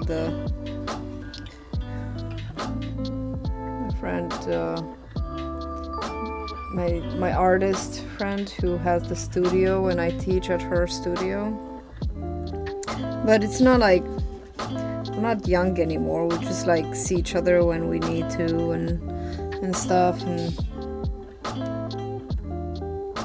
don't hang out like you would in your early days, you know, of Young and the Restless. No longer young and restless. Not young, but a little bit restless.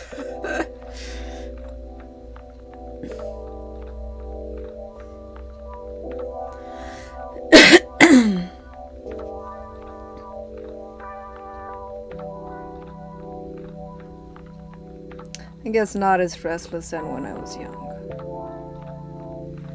A lot of that kind of, yeah, old goats.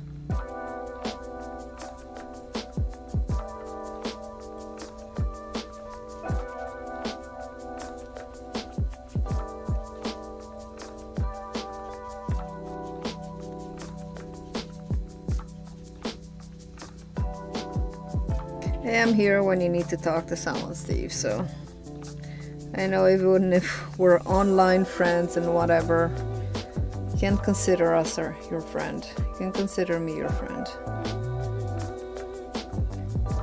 If you need to talk, I am serious.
More brown.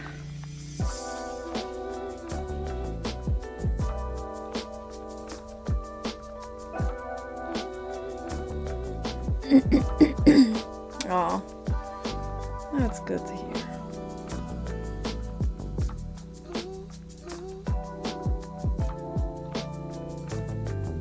Yeah, you get to an age where small interactions are more meaningful than long ones, you know, like I get to a point where I don't really, like, we talk a lot, you know. I come back to that saying, those who know do not speak, and those who speak do not know. And I feel like I could just shut up. Because when I open my mouth, all I talk about is food. So, or other silly stuff that is just so, what's it, the word? Frivolous.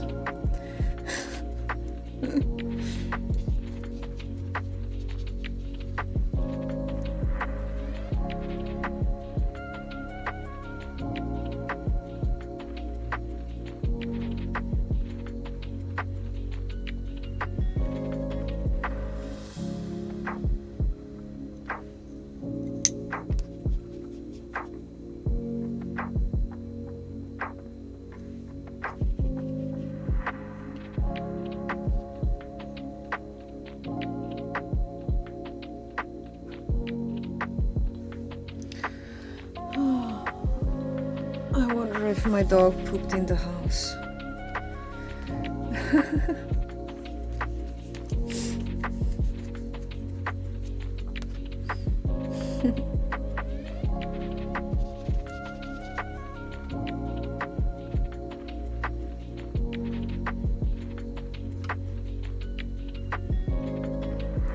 Yeah, you know, when I moved to America, I kind of left behind my life as a young girl and all the friends, all my friends with it, you know. I left behind all my friends from college, from high school, anyone that I was keeping in contact until 24 years old. Then I came here and, well, 23, and then came here and kind of lost contact with pretty much almost all of them. And now I went back and I wondered, who do I want to see of my old friends, you know? Like, a lot of them have moved to different cities or different countries, and the couple ones that are still in the little town where I live. It's okay, boys. Shh. I don't know, I either didn't feel like seeing or one of them was actually really excited to see me, but shh, quiet. But she was sick, and her daughter was sick, so we ended up not meeting, which, you know, it was a little sad, but I don't know. I don't want to seem insensitive, but once you leave a lifestyle behind and people behind, it's really difficult for me to reconnect. I don't know. Maybe it's just it's alright. I wasn't too upset about it, you know. Everybody's gotta grow up and get on with their lives. You know, the one thing that I'm happy though, because one day I was talking to, I think it was my first boyfriend in 2nd grade. He had moved to our school and he was kind of ostracized, or, you know, whatever, and I don't know, we became friends, and then he was popular too.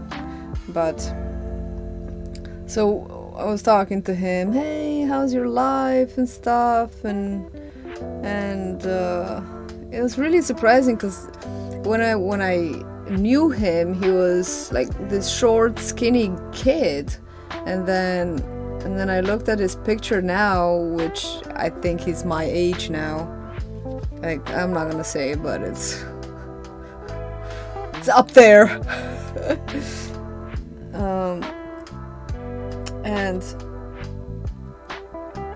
And he's just overweight, and he says, oh, sometimes he thinks so fondly about those times, you know, when he was young and didn't care, and that was the life, like that. And I'm like, seriously, dude, you long for that? How can you long for primary school? That was not the life at all. I had no independence. I had absolutely pretty much no choice in many things. Like, that was not happiness for me. Like, this should be happiness now. You should find some joy and solace in what you're doing, like your life now, not long for ghosts of the past. And that, I don't know, that kind of made me feel weird when he was saying how he misses those times. So at least, you know, I can say I don't miss those times. Hang on, I think I'm getting a call.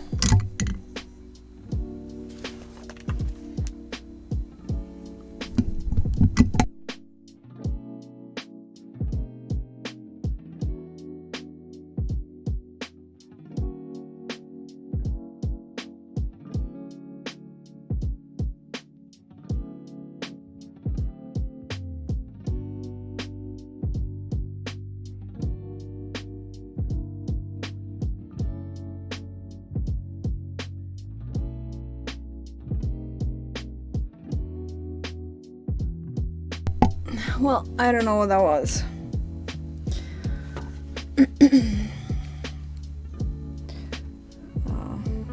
I don't know.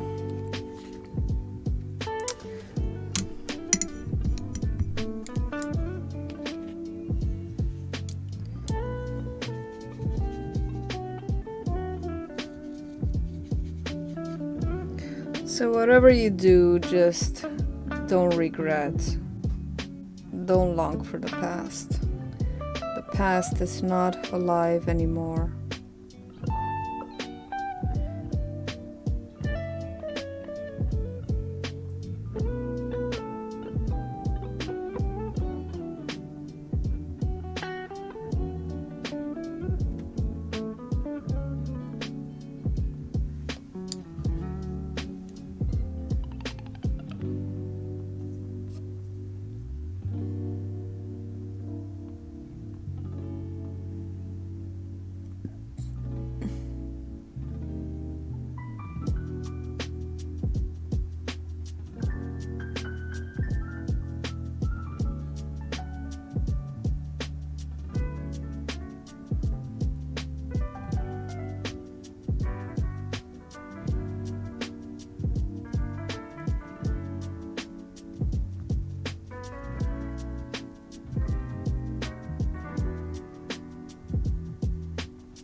Slowly starting to take form. I thought that this would be like a one-shot painting, but no way, Jose. This is actually pretty tricky. I thought that since it's so uniform and singled, you know, colored, no, it's very detailed.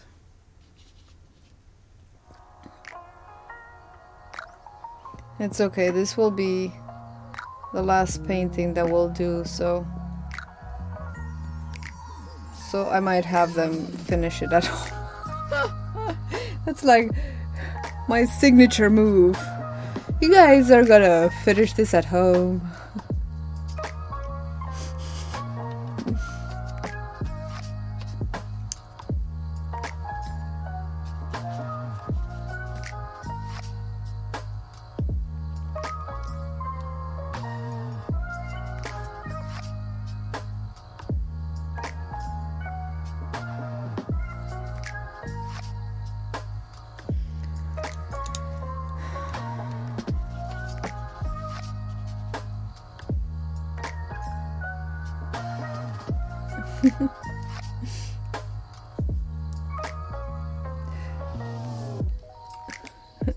Love Huet is where you go, and here's one I prepared earlier.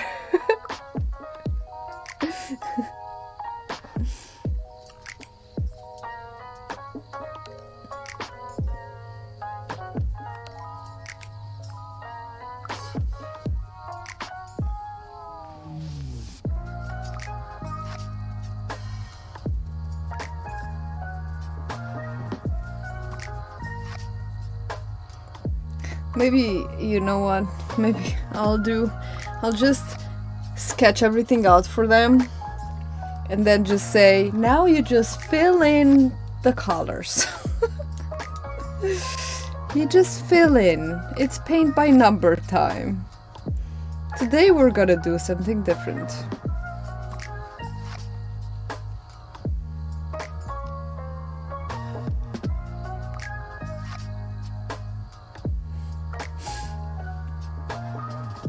No worries, Steve. It's alright. I mistype a lot. Sometimes I write in a message and then I change my mind. And then I press send and it's totally not what I meant to say. Paint by numbers. It's next Saturday, it's September 30th. My cousin is doing a birthday party and she wants to do like a sip and paint sort of situation, you know, what's it called?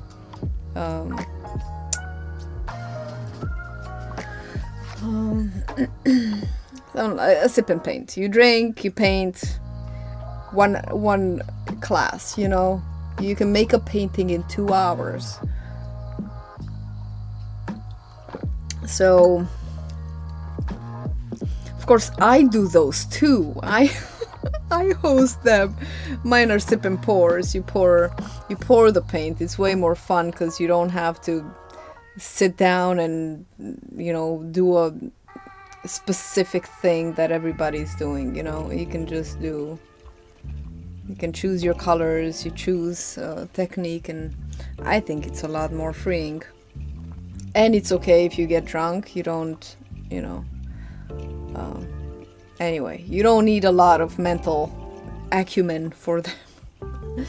But so this is a sip and paint that I'm gonna go to in 2 weeks, and it'll probably be paint by numbers. I'm pretty sure. Pretty sure that's what it is.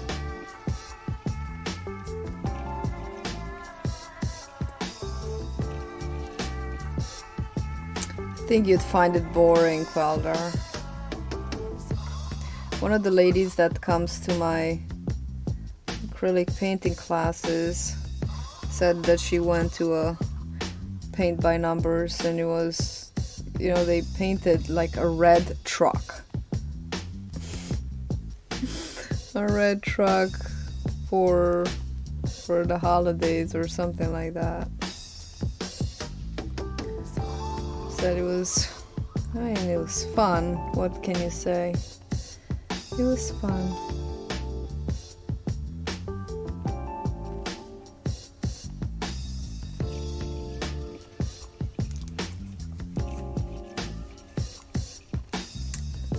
Yeah. So I'm really curious what we're gonna paint. I'm very curious. I'll find out.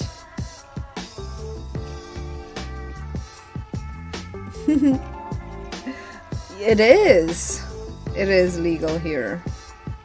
My husband has a card.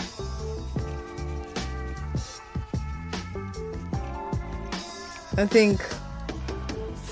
mean, a lot of people have cards here because, you know, because it's a legal way to consume it. But who knows? I think they're working to legalize it recreationally. Where do you live, Steve? I forget. I don't know if I ever knew, but I definitely have a poor memory. So excuse me if you've said it before. I live in Pennsylvania, and we're moving a little bit slower here.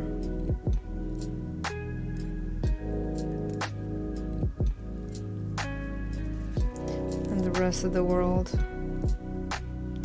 The one thing I think that once it becomes legal, it's gonna be just like fully legal.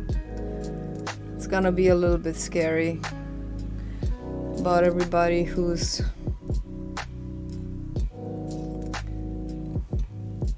what's gonna be on the streets. I kind of worry a little bit. These people might not realize.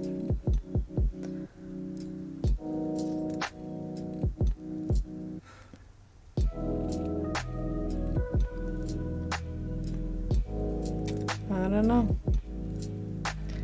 That's still a drug, and you're still not allowed. I mean, you shouldn't drive and smoke, I think. Unless you're really good at it. Just kidding. I am kidding.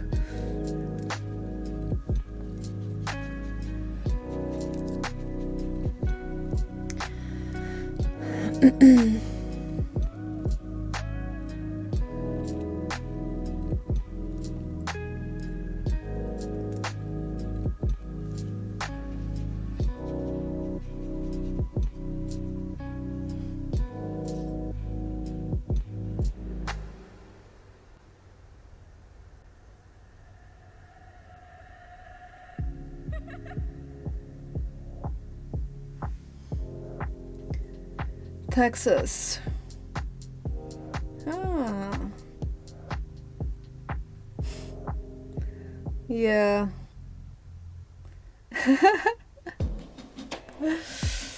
Yeah, it can happen. Driving too slow.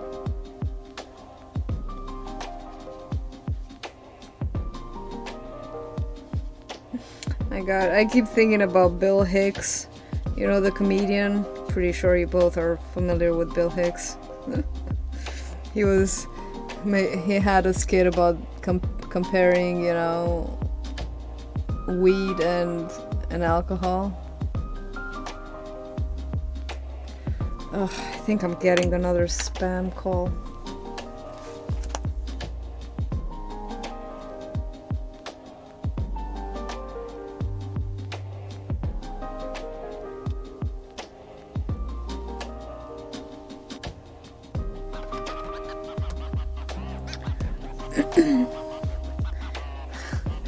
Like, imagine a fight in a bar. Do you think the guy is drunk or is on weed? Like, everybody, he's drunk. Yeah, because if he was high, he would be like, hey you, hey what? I forgot. Imagine you're having a car accident, you know? If you're drunk, you're going really fast, you're speeding, you're wrecking the car, stuff. If you're high on weed, you're only going 5 miles an hour. Like, hey, we forgot to open up the garage door.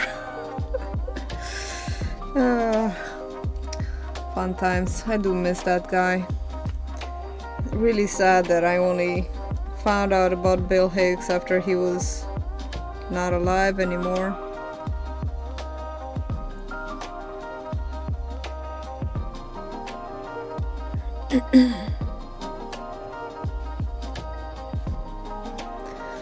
The door is ajar.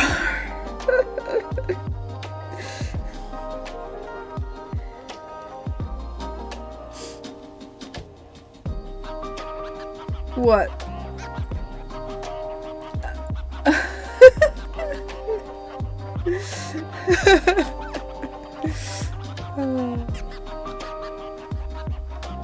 Yeah, back when comedy was good. I could have done without his what was it? Without his goat skits, but you know, I get it. He's his own personal genius. You can't have, you know, one without a little bit of craziness. I'm sure a lot of people liked his goat skits. Or just a little, I guess, awoke the prudeness in me, I guess. I don't know. Prudishness?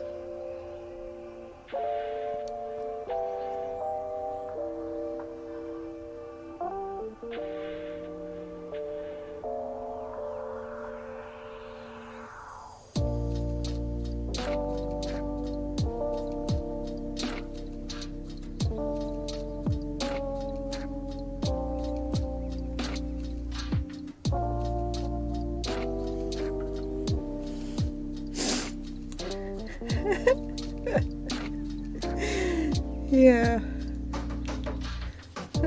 I can't say the alphabet backwards when I'm sober. Like, walk in a straight line. Done. Put your hand on your nose. Like, I can do this all day. And then say the alphabet backwards. Like, whoa. A whole... We're moving on. What's happening?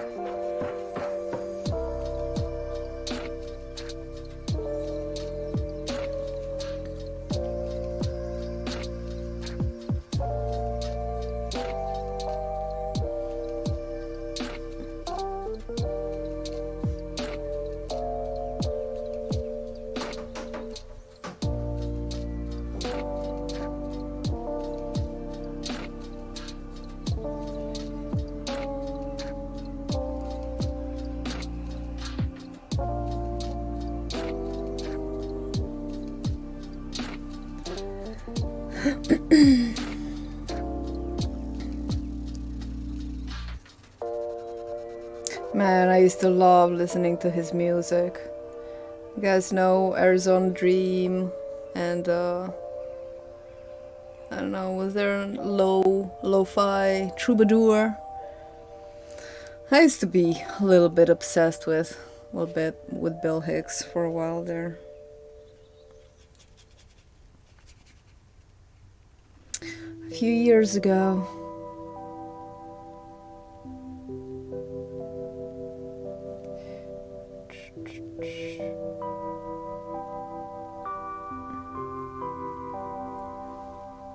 You don't know? Oh my gosh, he was so good with the guitar. Look up Lo-Fi Troubadour. He's got one. Chicks Dig Jerks. That is really hilarious. Listen to it right now. But then he's got one. He had pretty good song voice. Pretty good song voice. I used to really love The Moon is Smiling. He was always such a romantic, you know. I used to love his romantic music. But then he had, you know, like, he had some really good guitar just instrumentals. Really, really nice.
I'm not working with them at the moment.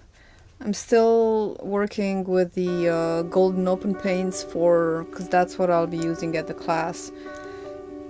But I have not been using the Cobra paints lately. I haven't really done any, you know, personal art.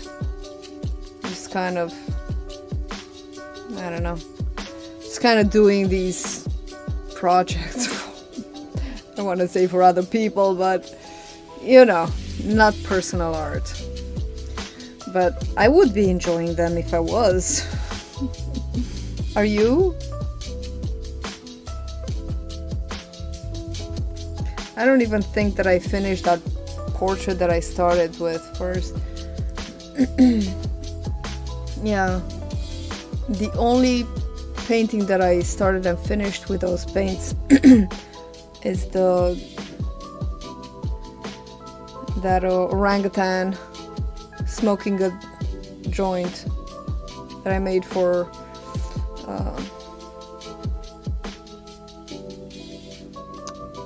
what's it called? 420, a couple of years ago.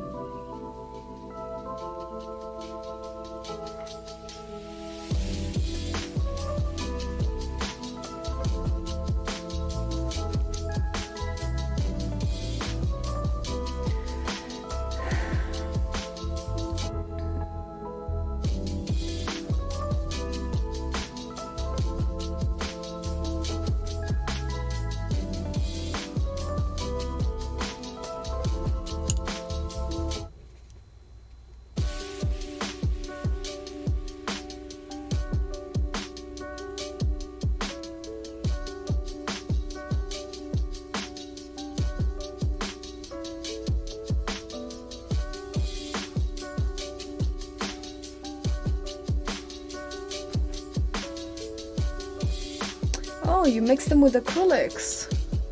Ah, interesting. I have not mixed them with acrylics.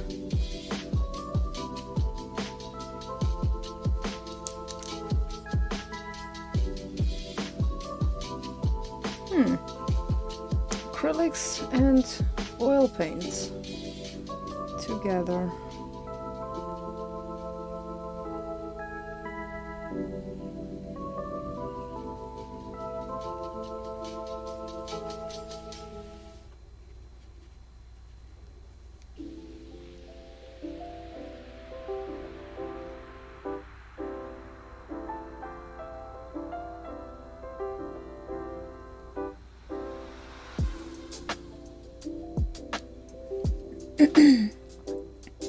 Ah, I see. Yeah. That makes sense.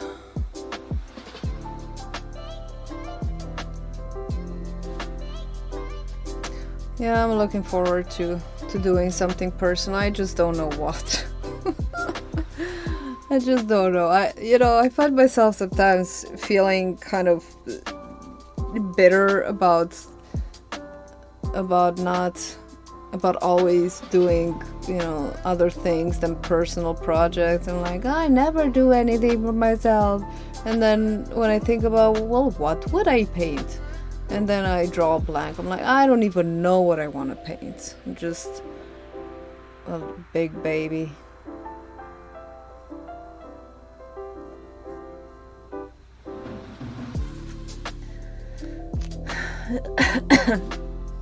Yeah.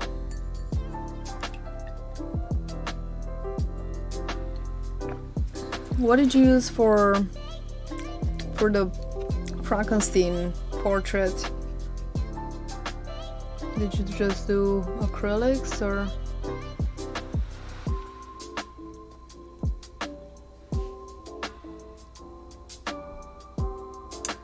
Yeah, we do.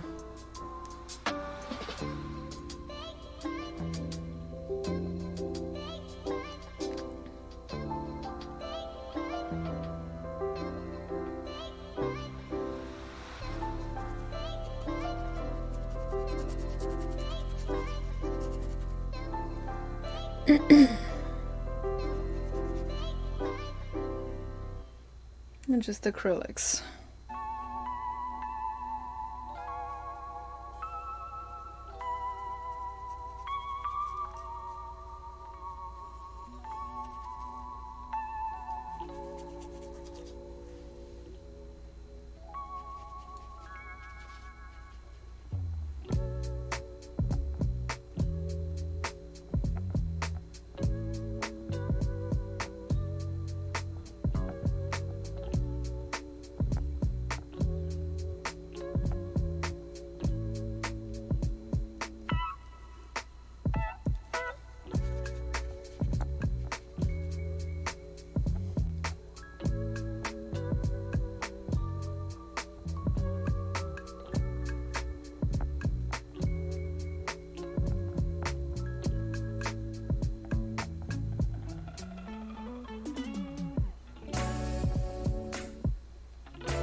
Oh, thanks, Steve. It really means a lot to hear it, because sometimes I'm, human and I always doubt myself. It's nice to hear that it's inspiring somebody.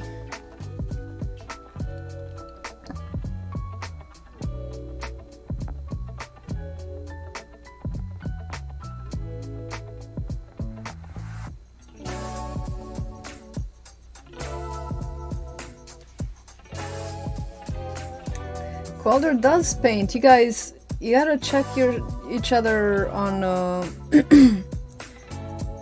I'll send you guys the information. You both are on Instagram, and you should follow each other. I think you would like each other's art.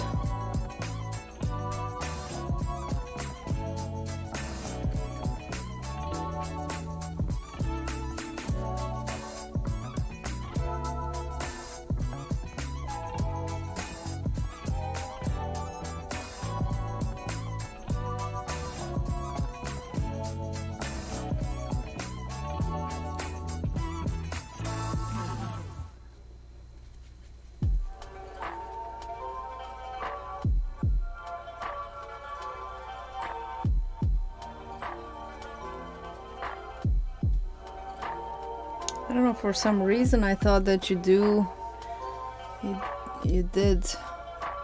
We went through this before, but I guess not.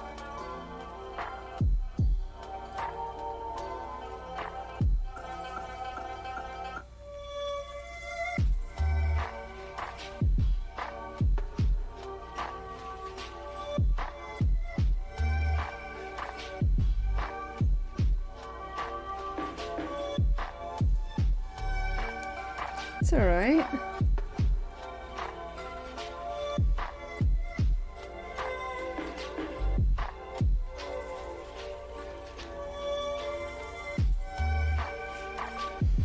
Yes, he's on Instagram.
I think I spelled that right.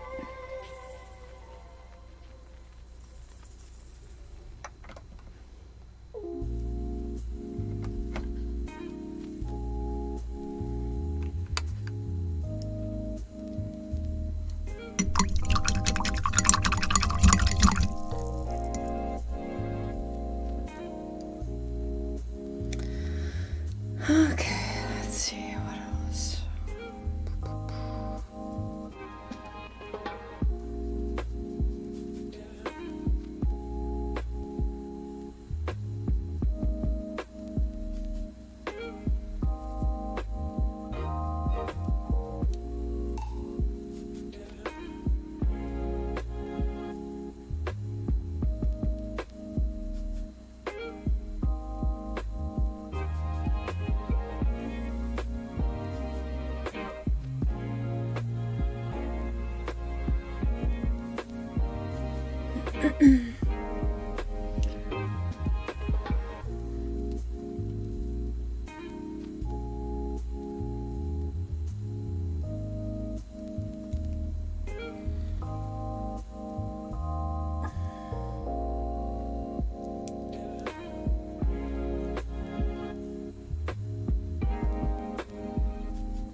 Thanks, Steve. I'll see you soon. Thanks for stopping by and for the chat.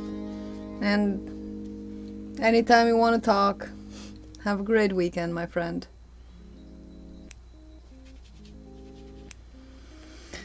I'll be here a while. I don't think I'll be here for a lot longer because I'm starting to feel the effects of sitting down too long.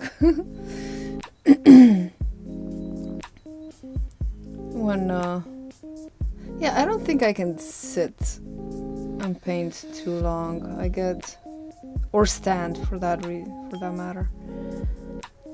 I get kind of antsy. I need to get up and move.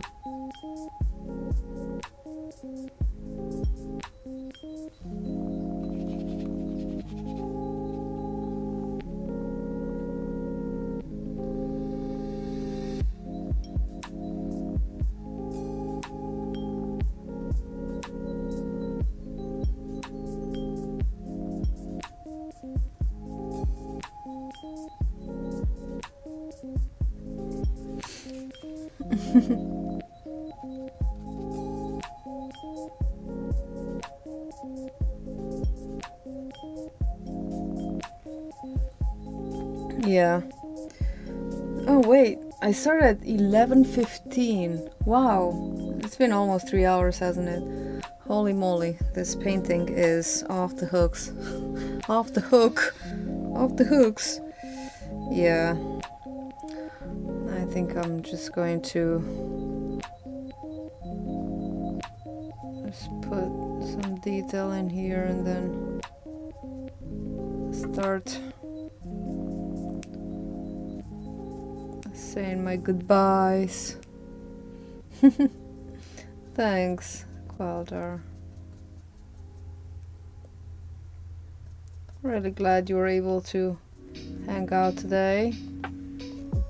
It's very nice having you on stream.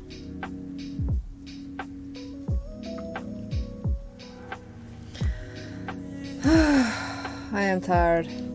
It's not really looking the way I want it to look, but you know, Rome wasn't built in a day.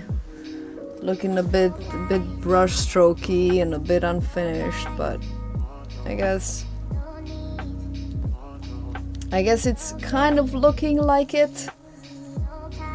Kind of looking like it from a very, very long distance away.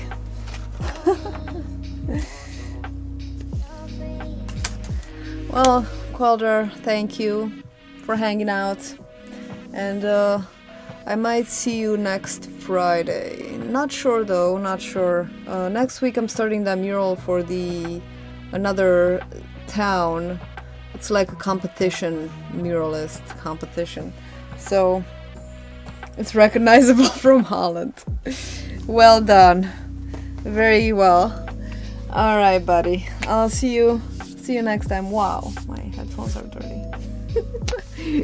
See you, Qualdar. Have a wonderful weekend.